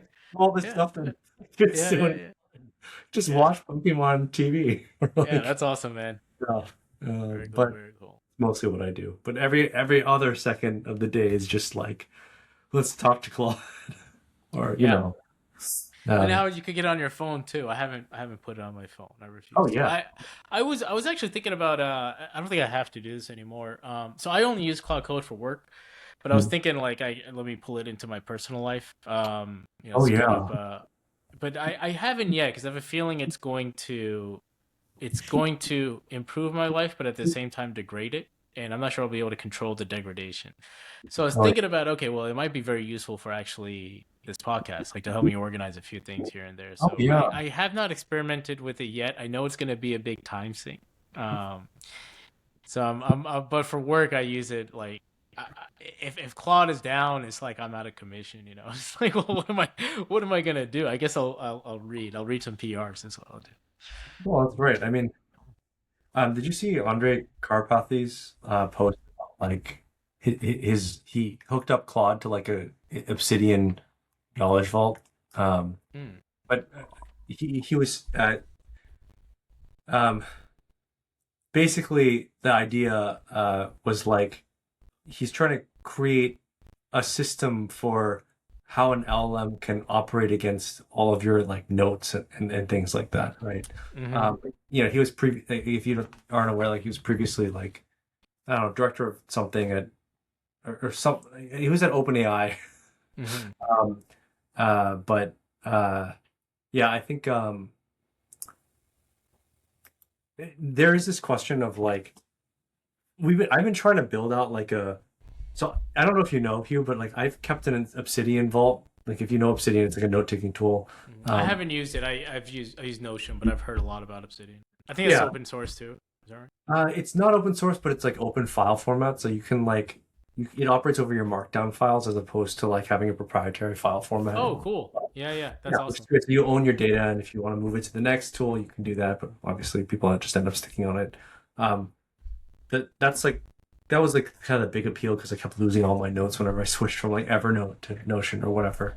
But I one of the philosophies behind it, like one of the practices that people use for curating their Obsidian vaults is a practice called Zettelkasten, which just stands for like slip box in German. But the philosophy behind this idea is like you have a really low friction way of adding notes into basically into a box, but into your knowledge base where you just like date it and then write the title and then tag it with a concept. Um, and the original idea here was like decrease the friction to just saving ideas and then Hmm. optimize for like serendipitous connection where like you could refer to the notes by those tags and then like I mean similar to tagging in any sort of system, right? Like you can use the tags to discover things. You can make connections between like the notes and find relationships. But long story short, yeah, Andre Karpathy has been. I think he tried to build something similar um, for Obsidian, but for like, but in a way that like an LLM can use, Hmm. such that it has access to all the markdown files, but it can operate against it in a way that's actually constrained and useful. But it kind of comes back to the whole semantic layer thing, right? But like you want some sort of way to tell the LLM like here's how you should save my thoughts and here's how you should execute on my thoughts or like here's how you should represent those thoughts back to me or find those thoughts or what have you. And I've been trying to build actually my own system to do this, but it is like it's a slog because like the tooling just isn't, I think the tooling isn't quite there yet. But yeah, I sorry, I'm going totally off the rails here, Hugh, but I think as a like kind of natural extension to all the data stuff that I'm doing, Hmm. all knowledge is data in a sense. It's just that it's all unstructured, and there are certainly going to be ways to organize it that are in principle very similar to semantic layers. You're just like organizing data in a way that it's guardrailed and you can like predict what's going to come back when the LLM uses it. You know what I mean? Yeah. Um, but Well, I mean, as soon as we figure out how to plug an LLM into our brain, it'll organize the thoughts for us at lightning speed. But the problem of note taking and organizing them is it's funny how unsolved of a problem it is. I mean, I have not found a better method than resorting to like a notebook. Like, but this is it's static. You can't move it around. You can't copy and paste things. yeah, For work, I'm I'll use whatever the company uses. It yeah, used to be Jira for a long time, where I click up now. Um, for my personal life, it's some hash of say Google Calendar, Google Notes, Google Drive. For this stuff I'm doing on the podcast, I'm sticking with Notion. I figured let me just put everything in there. But right off the bat, one of the frustrating things is a proprietary format where oh, yeah, if I want to move things around, it's a bit of a pain. Notion has an insane number of really cool features, but then yeah. you're also tied into everything that they offer, and there is also a little bit of a learning curve to use it properly. But it is pretty helpful. So Obsidian might be one that's worth checking out. It's funny because my brother's been working on something like this too with Claude, which is Cool. I don't know exactly how he stores his notes. I know he's used a number of different tools, but it is trying to do exactly what you mentioned, which is how well if I have all these fragmented thoughts, and they're not necessarily fragmented, they might just be categories across different places. But there's something there when you put them together. I mean, and Yeah, it's yeah, such a powerful concept. It's such a powerful concept. I mean, if yeah, you think about innovation in a lot of ways, there's there's always like incremental gains and then you see a sudden jump, but that jump is usually built off of everything that was done before it and you can yeah, track it, right? Like the iPhone is a perfect example of that. Like everything that went into the iPhone had been around for a few years. Every component of that had been proven. It was just it had not been put together in that kind of design, and that was absolutely brilliant, and it was an unquestionable step up from everything else. And again, we see with ChatGPT. Again, Transformers came out from Google like 6 years before ChatGPT released their first version, or I don't know, the big one, version 3. So yeah, the yeah, putting pieces together is like that is innovation.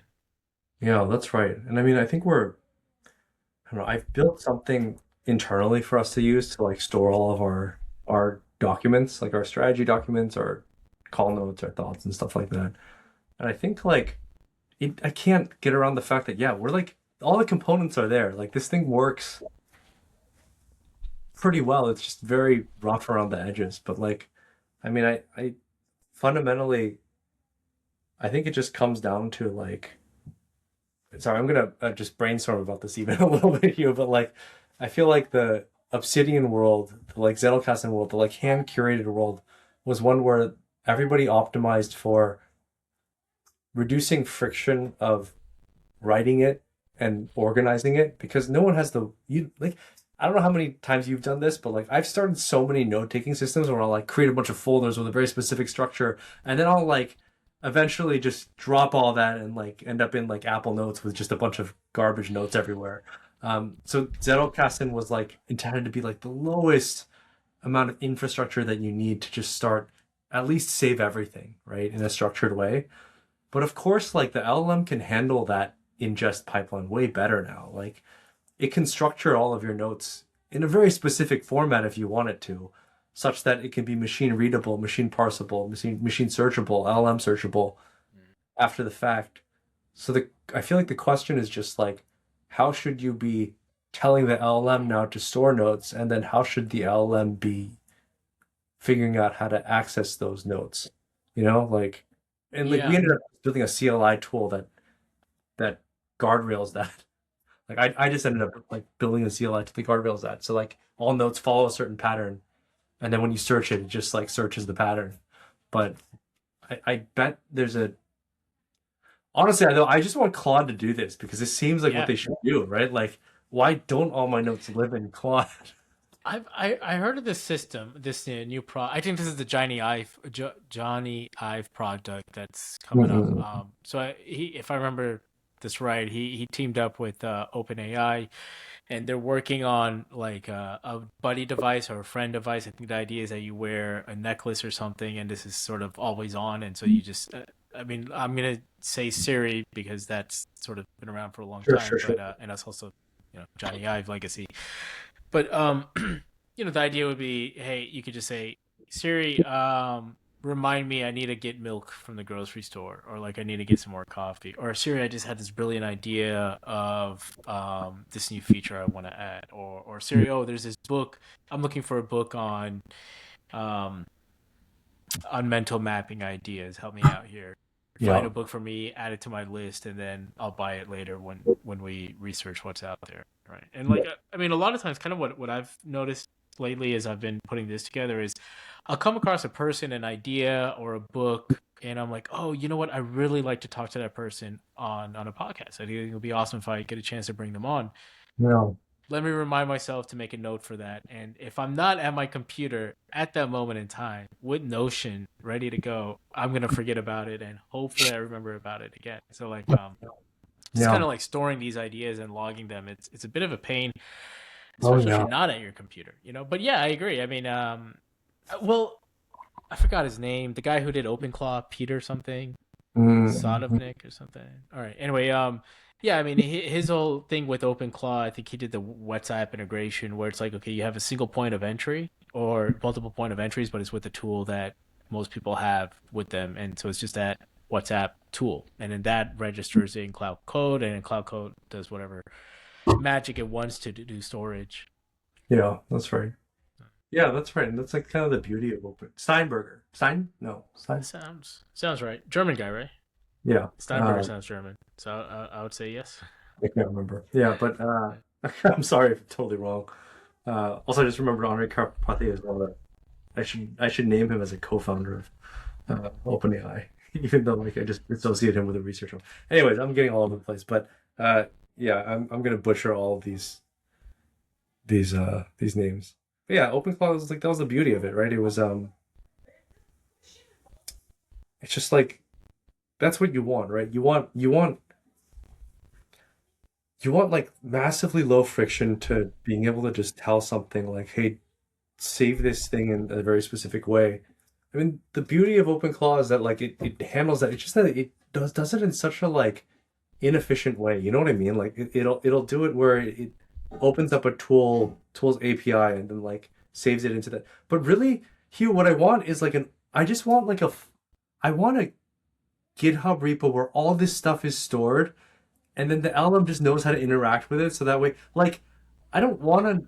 I don't like I hate the ambiguity and the like opaqueness of like I say I tell OpenAI, right? Like remind me to do this in like 1 week, right? Or remind me like I should talk to this person for a podcast interview.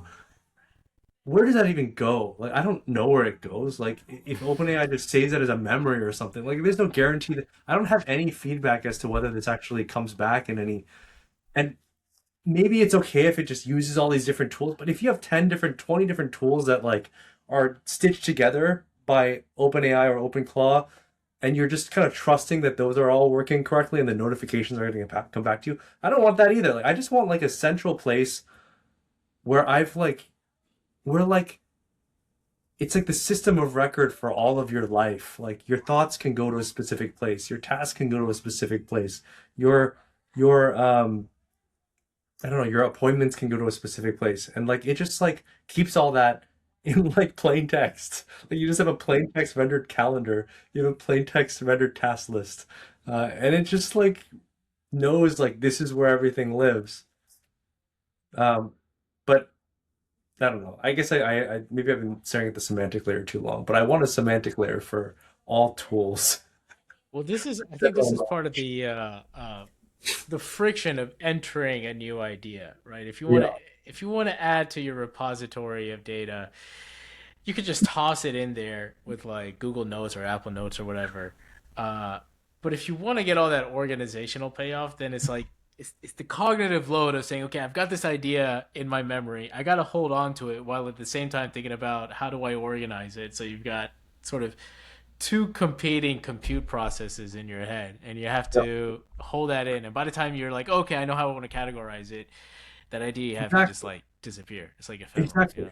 And like that's the beauty of what the LLM can do for you, right? It just can offload that entirely if you just Yeah. build the scaffolding. But I just yeah, I If we were able to plug in like an LLM into our brains, I think the big thing I would do is like plug it into my sleep, like to my dreams. So they say that your memory or like your memory really begins persisting in your brain, or like it really gets implanted in persistent storage during Mhm. your sleep cycle. So like they used to say if you're preparing for an exam, for example, study, go to bed, mull it over, let it sit in your head, and then review it the next day. Oh yeah. This is better than staying up all night.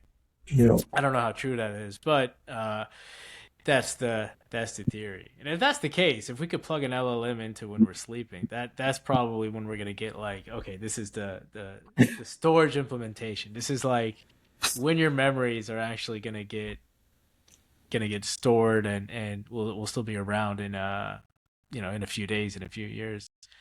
Also, I would love to like be able to visualize my dreams. That I think would just be super cool. Like I honestly I can't even remember my dreams anymore. I can't remember the last time I woke up and after 5 minutes still recollected what I had dreamt about. oh yeah. I mean, there are those. Isn't there something about like I know that there are those devices that you can just wear and like you can control like I think it was like Mendy or something that came out with like one of those a band that you can wear in your head and like you could control a ball with it and then that was supposed to be some sort of like mental practice. I don't remember, but um uh I have heard of lucid dreaming, and the idea of lucid dreaming is that wait, you are aware that you're in a dream, but yeah. it's like it takes practice to do it. There was a movie that came out some 20 years ago. I think it's called Waking Life or something, if I remember Okay. correctly. No, But there was it like generated this interest in the idea, and I think it's a real idea. Actually did after I watched it, I did manage to like self aware myself in the middle of of a dream, but I couldn't hang on to it. Like as soon as I realized, like, oh my, wait, this is a dream. And then like 2 minutes later, I'm wide awake, and it's like that was crazy. I wish I could just like made myself start flying or something. oh yeah, I mean like I we don't have to get into this, but I remember I tried this for a while, and I guess the trick to it is that you just ask yourself all waking Mm. hours of the day, am I awake? Am I awake? Am I awake? Am I asleep? Am I asleep? Am I sleeping? So that way, like when you're in the dream, because you're so used to that muscle memory, you accidentally ask yourself, am I sleeping? And you're like, yes, I am. Yeah. and then it like snaps you into the. I remember like I was able to get there like a few times, and it was fun. It was fun, but I remember it not being like as as like the novelty wore off really quickly. Mm. It just like yeah, cool. I flew the first time. I think the second time I just like I just kept dreaming the dream and I was there and it was fun and fine, but Yeah. um I don't know. There was yeah, but anyways, yeah, lucid dreaming. Sorry, I was getting more to like um I think there are ways to at least detect some signals out of your brain just from like having something around your head, right? Um even from a consumer perspective these days, and I wonder how much that can translate eventually into like ML prediction, NLP, all the way into Mm. like here's the words that you're thinking, right? So Yeah. I that's mean, the only stuff of that I'm aware of is Neuralink. right, Um, right, and that's invasive. Like they have to. right, right. It's a pretty crazy. I mean, it's amazing what they're doing, and I think there are multiple iterations of what they're doing. But as far as just reading the brainwaves, I haven't seen anything on that. But that would just be it'd be super cool. I mean, Um, it's very rudimentary stuff, right? So I don't think it's there to mind reading yet. yeah, But I think I heard of something like this. I can't remember exactly. No, this was an ML thing where they were learning how to interpret the sounds that a bird makes. So okay, they okay. like they took the frequencies, they decomposed the frequencies. They did some. I don't know why they needed to do embeddings if you're doing frequency decomposition. But anyway, they did something that apparently would be able to translate what a bird is singing. Everything from say like, "This is where I am. Where's the rest of my family? Come join me." If they're like out for mating, they're like making a call. If they're about to go search for food, if they're calling out prey, like, "Hey, there's a insect over there. Somebody wants it," something like that. So I don't know how much of this stuff is real. I think it's very easy to get caught up in like the new tech and overestimate where we're at, and then it's also easy to underestimate where we're at. So we'll Yeah, we'll see how these things get proven out. that's right. But I I don't mean, know. a lot of it comes down to just like I bet there's a lot of interesting components out there, and it's just a matter of building the iPhone wherever it needs to be, right? But Yeah, yeah, it's tough. yeah. Yeah. Well, I was happy that you mentioned biology. I read his book, The Network State. Mhm. Um, Yeah, yeah, yeah. yeah, that was an interesting one. I mean, the big thing there he was saying was the world goes through these cycles of centralization and decentralization. I mean, there's a lot more to it, but the big thing was a decentralization of the state, which is to say, like you could be part of a network, which Yeah, is yeah. almost your governmental state. The most challenging part of it is how do you turn that into practical land? And in his book, he talks about it. He's done a couple of podcasts on it. But there's a new one that came out. Um, I think it's the Almanac of Biology, and this is one of those Eric Oh, Jorgensen books. The same guy who did the Almanac of Naval. So it's been okay, on my okay. list. Oh, cool. Yeah, yeah. No, I Yeah, haven't actually only read that one. I haven't read Network State, but yeah, I mean, I think it just as a general point, like he's clearly had some.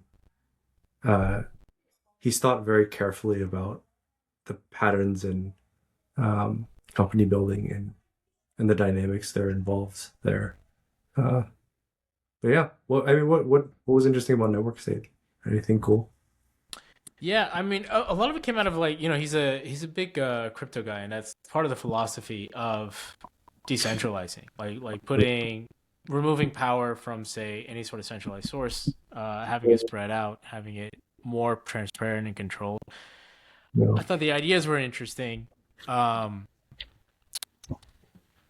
but his name in this context reminded me of sort of his approach to startup. Like he's kind of doing his own sort of YC kind of thing in Singapore these days, which is pretty cool. Like if I were just coming out of grad school, that would probably be a lot more appealing. Because it's like you kind of gotta like move your whole life there for about a year. And it sounds like it's an awesome opportunity. But I just like the way he thinks.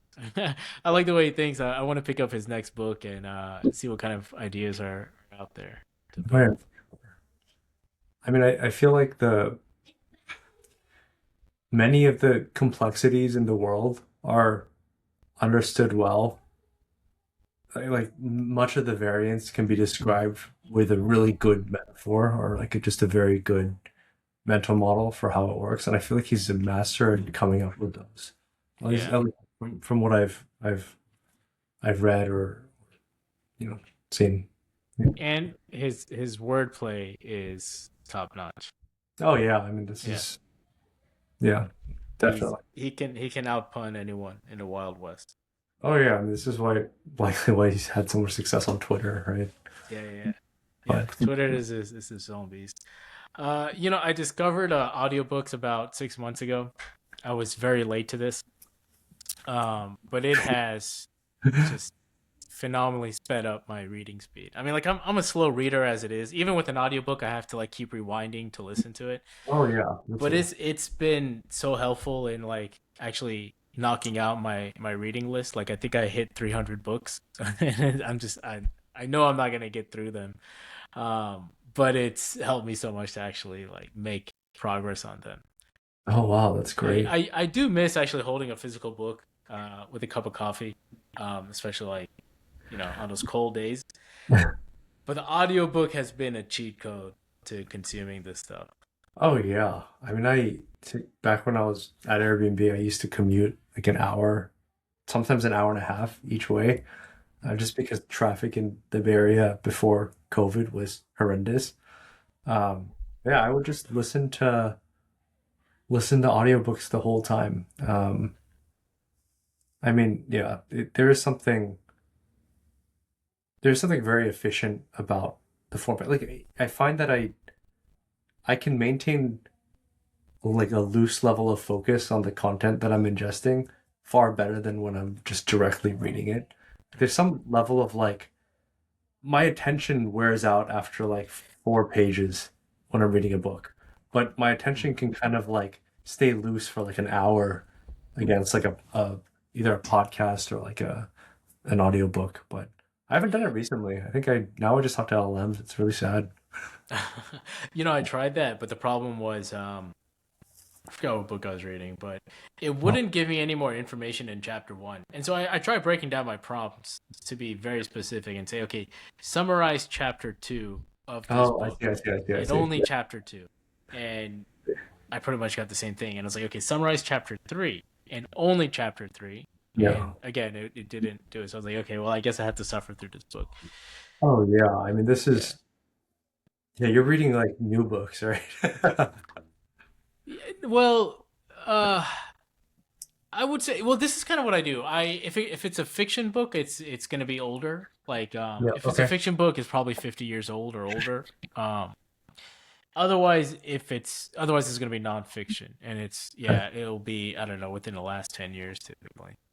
Okay. Okay. Okay. I mean, yeah. I do get that too. Like I think I for a while I was reading like Nietzsche, Mm.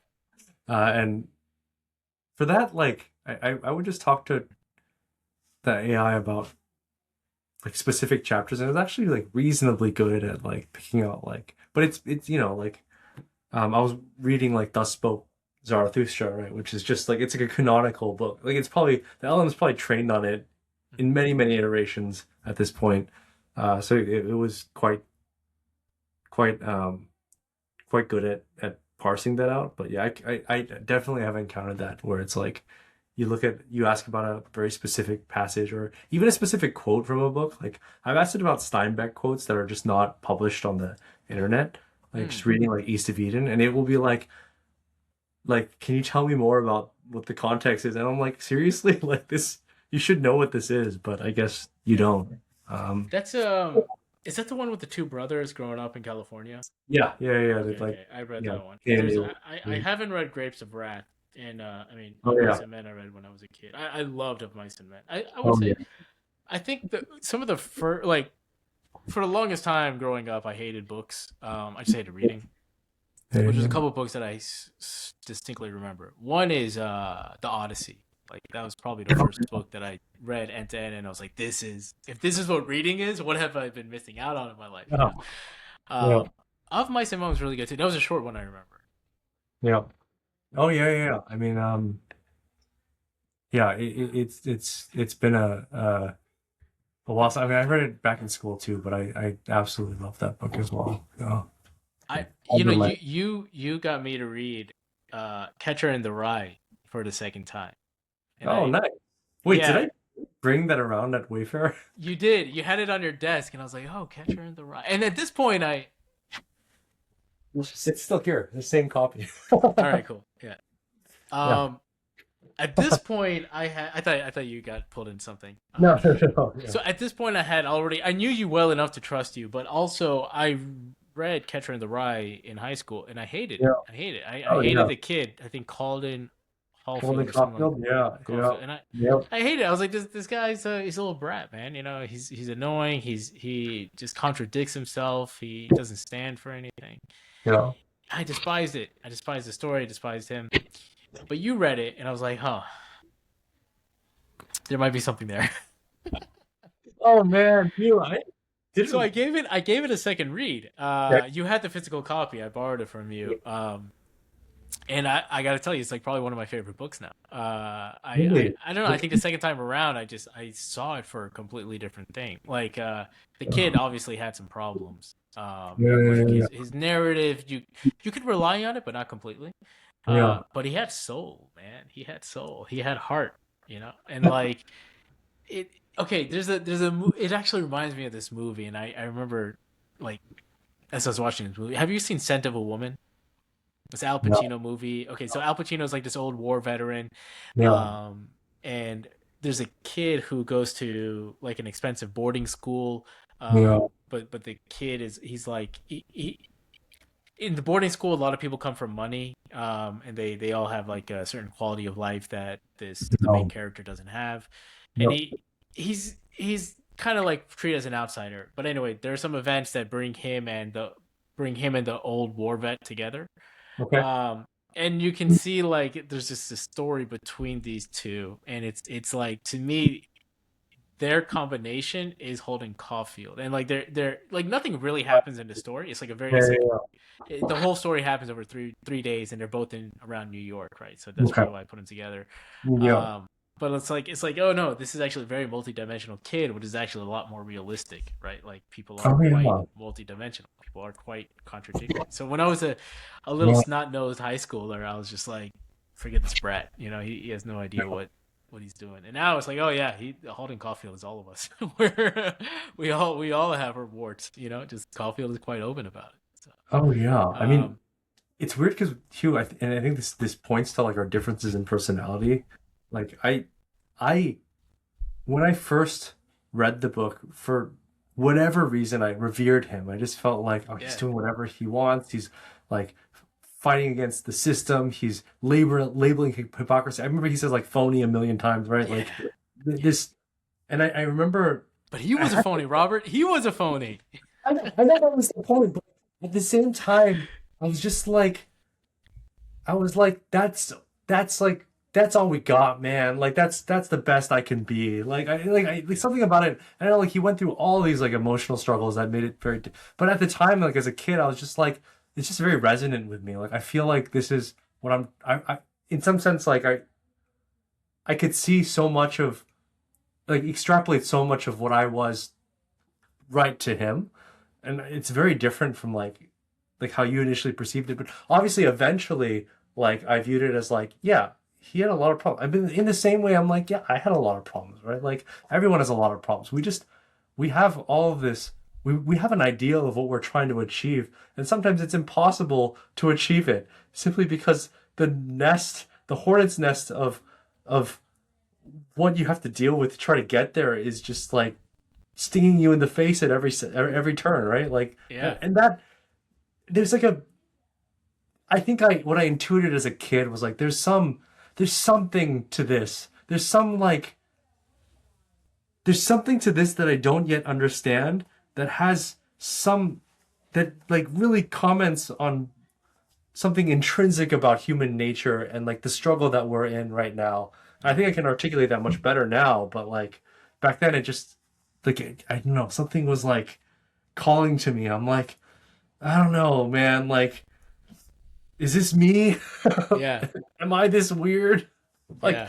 am I this I don't know, for lack of a better term, just like hypocritical, That's fair, man. No, judgmental. I get it now. But what's so funny is like, you put this Holden Caulfield character next to Odysseus, and you're like, man, Oh, yeah, what a yeah, different set of yeah, yeah, yeah. This is characters, and we're like, what a different set of like one of them carries so much emotional weight, and like I couldn't empathize with the guy at all. I didn't intuit anything. I was just like, yeah, I was just 100% focused on the story. This kid is, I don't know, he was taking a yeah, train to New York to escape his problems or whatever. I yeah, forgot. And then yeah, I think he goes to a bar, and he's like the yeah. 16-year-old kid who Yeah, like sneaks in yeah, or yeah, something. And but like it's so powerful, but nothing happens, right? Like yeah. nothing really happens. But Nothing then happened. you take like the Odyssey, and Everything you've got happened. yeah, you've got the god of the ocean, you got Poseidon, you got the god of death, you've got sirens, you've got shipwrecks, you've got like archery battles and stuff. It's a whole different ball game. But You like, yeah, I mean, I would say like the emotional weight I think was definitely larger in something like Catcher in the Rye. yeah. That era I think of books, just it peaked, around the 50s, 40s, 50s, 60s. Oh yeah. I read another one recently. Like I don't read fiction too often these days, but I did read another one from high school, which is Lord of the Flies. Oh yeah. Okay, you reread it Yeah, recently. yeah, I Okay. reread it recently, and it felt so real, man. Like as you're reading it, you're like, okay, this is how these groups kind of coalesce. These are like the characters that kind of rise to power, and you see Yeah. the struggle of who has authority over the group, and how they make their decisions, and Yeah. the Yeah. infighting. And you think, yeah, this is probably how it would happen. Like you see some remarkable characteristics in survivorship of people, and then you also see the negatives. Oh yeah. I mean that it's weird because when you're a kid and you read these in high school, like you've seen none of the world. So you're like the depth at which you can understand any of this is just so marginal. Like you're just like, Yeah, cool. Yeah. I mean, you could write about it, right? You could BS about it for your essays. You could be like, yeah, this is a commentary on how people are just like it. But then you feel it because once you like live through all the shittiness of who you are and all the shittiness of who other people are, and then watching the dynamics of, like weird power struggles and organizations or whatever, right? Like then you start to realize, oh, this is this is a really good book.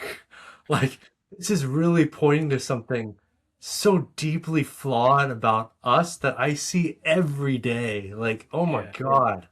That's what I mean, I love. It's it's kind of like, I mean, I'm certainly no expert in reading people, but it is kind of like the Matrix, where once you see it, you kind of start seeing it everywhere. You're like, oh, okay, I see why Oh this yeah. person is asserting their power. Or I see why this guy is kind of shooting down that idea, even though it's the same idea he mentioned 2 weeks ago. You're like, oh, it's a power struggle, and Yeah. it doesn't unnerve you as much. And Oh, there's a book I read that probably helped me more in my career than anything else, which was the 48 Laws of Power, Robert Greene book. oh, yeah, yeah, yeah, yeah. Yeah, Didn't I read it, mean, but it's a good one. I think you would enjoy it. I think you would enjoy it. But what's great, what I really like about it is it spans a lot of history, and I remember he picks up a lot of examples around the Napoleonic Wars, but he also goes back to like Alexander the Great when he was conquering different places, Genghis yeah, Khan. Like he mostly focuses on historical warriors, like the geopolitics of ancient history, and kind of how you can derive some general principles on how to effectively how to manipulate people or Sure. organizations or institutions. But when you read that, you're like, oh man, this kind of holds in modern day um, commercial aspect. I mean, what's so interesting is like if we think about for up till maybe only 200 years ago, any person who was well known, they were not known for bringing commercial goods to the general populace. They were known for like conquering new lands, right, or unifying lands, as Yeah. they would write it. It's only in the last, I would say, 200 years that names are known for Anything outside of, that. yeah, for uplifting all of mankind. Like like You know, yeah, it's interesting. yeah, it's like certainly like a lot of and in some ways like that historical history has so many examples of how power is amassed in that sense, right? But of course, like the same dynamics will be at play in the modern day. It's just that our medium for delivering that power exertion is different. I mean, thank God, right? Like, just Yeah, you don't have yeah, to. We don't have to be like, whatever peasants, and yeah, we don't have to be fighting these wars for these people. But yeah, it is an interesting. I can see the analogy there. Yeah, I can see the analogy there. yeah. Yeah, I mean, I guess to kind of maybe even bring it back to Catcher in the Rye. I think this is why I loved reading fiction so much. Like there's like nonfiction is great in that like it'll lay out the idea to you directly, but I've always been like a really bad uh I can't understand a thing if you just tell it to me. I have Mm-hmm, to like play with it in my head and mm-hmm, internalize it, and like even for like all of math and physics, right? It's just like the equation means nothing to me. What means something to me is the intuition that I can shape around the idea. And then like and as a result, like for me, fiction has always been fantastic because like it doesn't say anything necessarily, but it shapes the picture of what you're trying to say with so many different dimensions that it can harden in my brain as like something that I'll live with forever. But like I don't know if you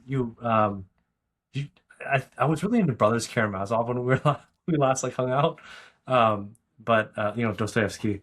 yeah. And I always point to like all these different quotes um from that book, but only because like I feel like the density of information that I can convey by just being like this person is like Ivan from Brothers Karamazov. It just like it tells you so much more than I think that this person has like uh uh something like he feels rejected for not having been understood, and so he's like pushing off all like belief in religion as like but it's not what I want to say. Like, what I want to say is more like the behavior of like recognizing, of rejecting a thing and then hating people who believe in it, which you can kind of get if you know the book well enough. But I guess I'm getting to like, yeah, this is always why I loved fiction. There's like a density of this is what the human experience is that you can convey that you just can't quite convey in just a description of the mechanism itself. You know what I mean? Like Yeah, you yeah. feel it.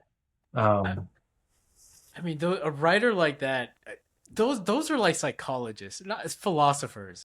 yeah, Like they understand human nature, and then they can derive that character in a yeah, way where, like, yeah, this is a character. This is real. This exactly, is this could be a exactly. real. Like Steinbeck does that, right? Like, so I Yeah, haven't read Dostoevsky to my embarrassment, but I know Steinbeck does that really well, and I yeah, remember yeah, seeing yeah. that in East to Eden, which is how he can pump Oh out yeah, 600 pages in a book. yeah. I mean, that book So is yeah, what so good. so first Yeah, of all, I would, you don't have to finish it, but I would be curious, if you do get a chance to read 48 Laws of Power, yeah, do let me know what you think. because he doesn't, his characters are historical, but he does not paint a picture like Dostoevsky does. And Yeah. it kind of bounces around. Yeah, I'll give it a read. Yeah. Yeah, no rush on that. But I am also curious, um, if you are at the stage where you're reading books with your daughter, and if you are, Yeah. Aesop's Fable and Brothers Grimm would be my Okay. guess. No, I No? nothing so um nothing so yeah. Well, Um what age did they say you should start reading like Brothers Grimm? I think is what 10 years old they say, and then Aesop's Fable. Okay, I don't. I mean Aesop's Fables I read when I was like I think I was around her age, 6 or 7. But we read whatever she wants to read, and on most days that's like Pokemon stories Oh, that's fair. or like just random fiction from wherever, right? I've tried to read her so to get slightly into things that are of higher literary value. I have exposed her to um, or she has she likes Totoro. I don't know if you know Totoro. Yeah, like My Neighbor Miyazaki, Totoro. My Neighbor Totoro. Yeah, yeah. Yeah, And I think it has a sense of like. So I mean, for those who don't know, like the idea of the film is that this kid, these two kids and their dad move and their mom moved to a like kind of like a rural uh, house, like an old house in like a kind of the middle of nowhere in the countryside, largely because like their mother, the kid's mother, is sick, and so it's closer to the hospital.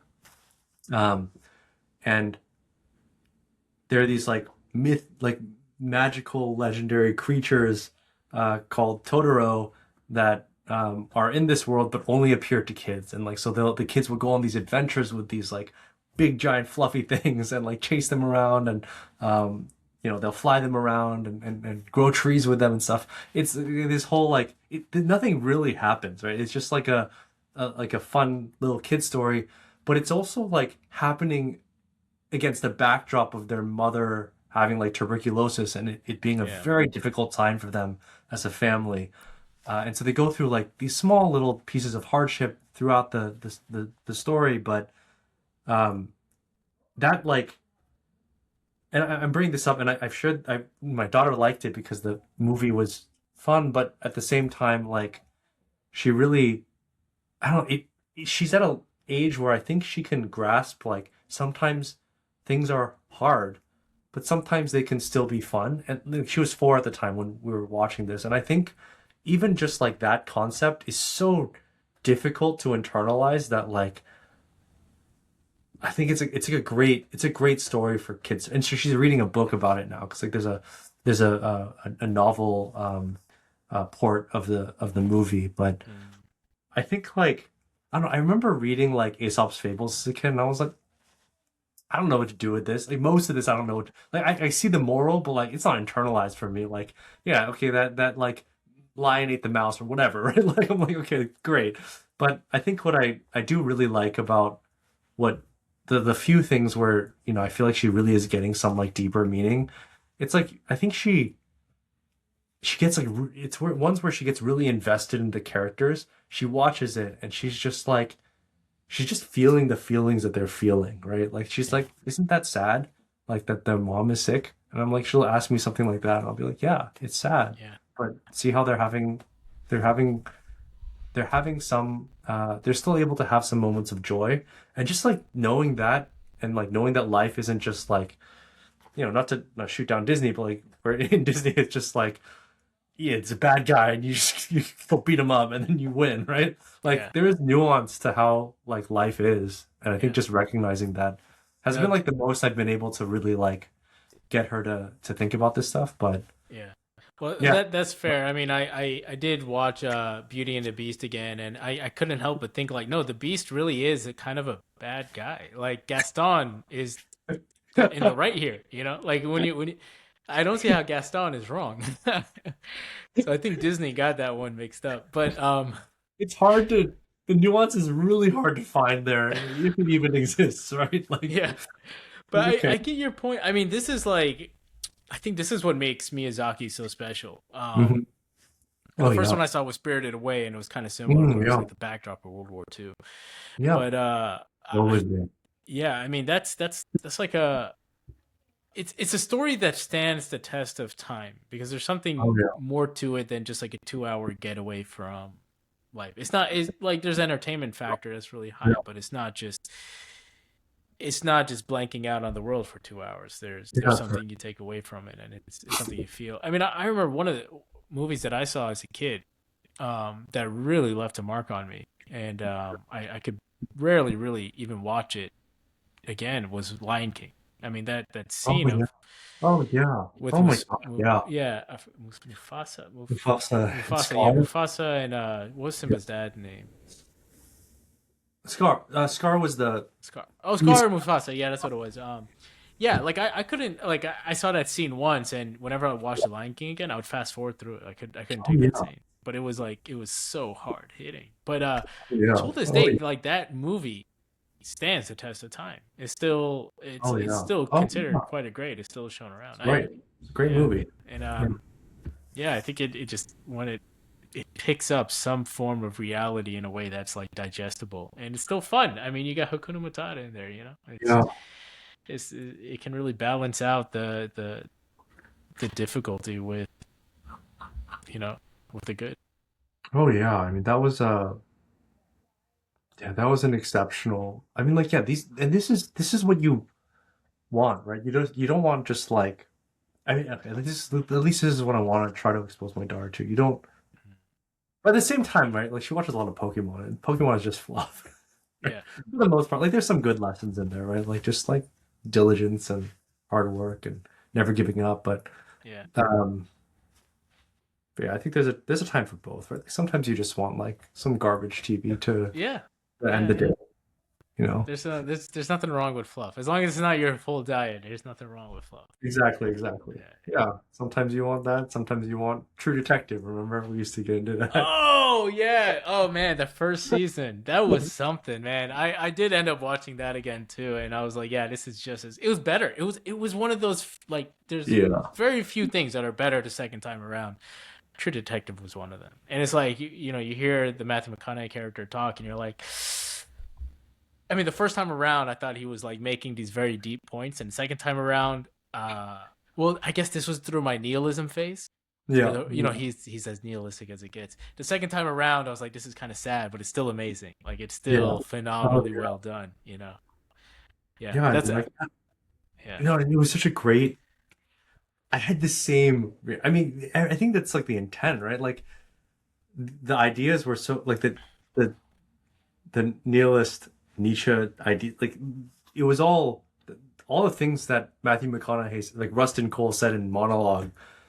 Like they made you think, right? Like he's saying them with such confidence, with such like learned experience, like crafting his little like metal yeah, men out of the cans that yeah, like you can't help but feeling there's like some deep depth, like profound depth to like what the universe is that he's getting to, right?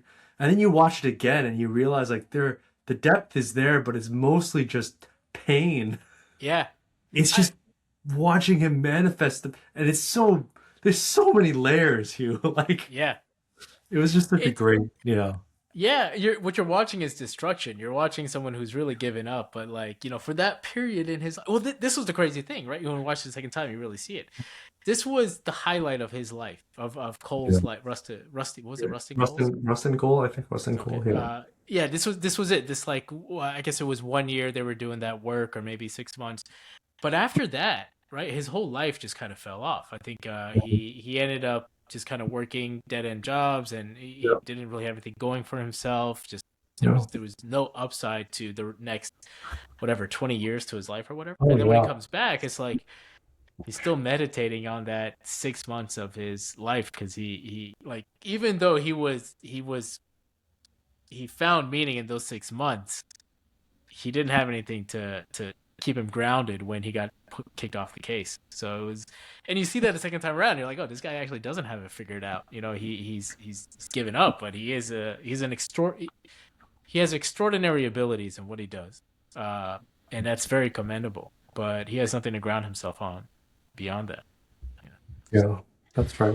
it was an awesome story. It was an awesome story. Really That's good. that's one for the ages. I do Yeah. have Succession on my list, which I think kind of comes back to like the 48 Laws of Power and like fighting through Oh, it's so good. corporate. Yeah. My What a, co-founder's favorite TV show, oh Succession. yeah. Okay. Yeah. I'll get to that. I think that's one I'm either gonna love it or hate it. You know. Yeah. No, I mean yeah. There's a lot about like building a company that is that's pertinent in there. Is it realistic? Like okay, let me give you an example. Silicon Valley, right? That TV show is absolutely absurd and hilarious, but it has a pretty big sized kernel of truth in it. You know, you're like, oh Oh yeah, yeah, this is yeah, you like okay, revenue doesn't matter, growth matters. You can splurge as long as you're getting. I mean, this was 10 years ago. Things probably have adjusted a little bit, but not completely. Like look at OpenAI, and I'm very pro all these AI companies, but they bring like absurdities in the way the companies are grown, the way they're pitched, the way they're expected yeah. to take off, and like the focus is on all things that you would never consider. But it's hilarious, it's over the top, and they also did something phenomenally well, which is they predicted that an AI tool will run away and delete your prod database without warning you. Yeah, there you go.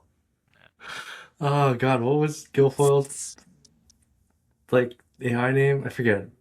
Yeah, whatever. Yeah, but it did, right? Yeah. No, it's the same thing. Like, it's not the same thing, but HBO shows always do this well, right? Like Silicon Valley, I think what they got right were a lot of the dynamics of like of investing in FOMO and like company building at the early stage. They captured that pretty well. Like all the chaos and the humanity that goes into um, the decision making and stuff there. Like, they captured all of it extremely well to the point where like I watch it now and I'm like the first time I watched it after I started a company, I'm like, this is hilarious. The second time I watched it, I was like, I can't watch this because it's like it makes me sad. It's too true. It's like a documentary. And now I can watch it for fun, But Yeah. um, I think Succession is like it's on a different scale, right? It's not like it's like what the company's like Waystar. Like it's like it's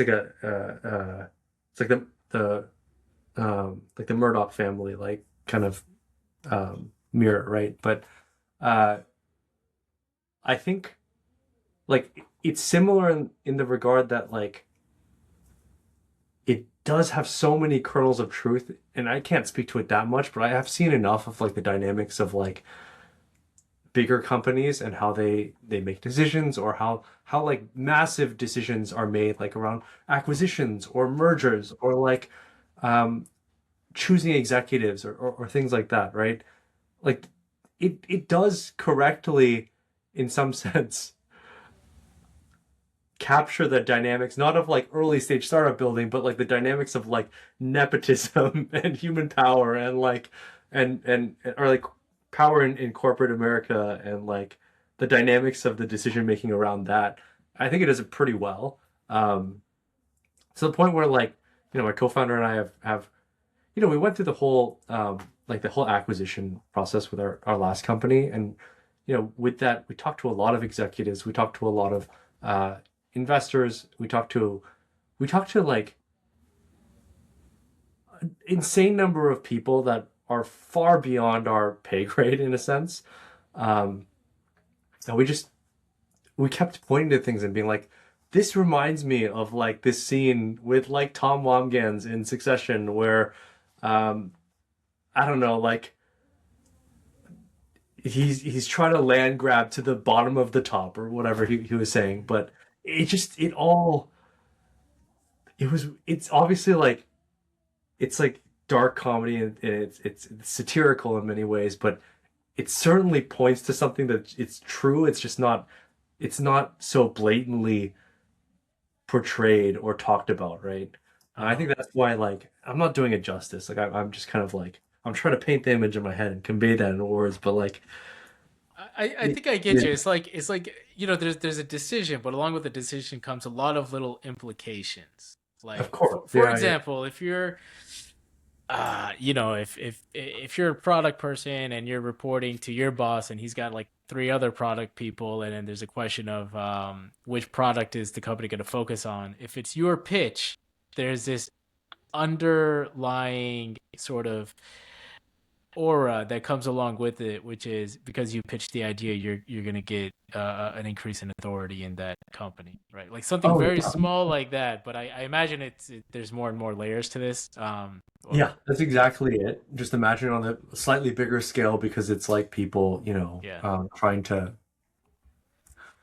buy companies and start whole new business arms. yeah. But yeah, it's basically the idea. Uh, you know, All right, man. What do you say? Let's call it on this. yeah, let's do it. All It's right, fun. stick around. I'm gonna stop the recording. Okay. But hold on for a moment. All right, thank you, man. Yeah.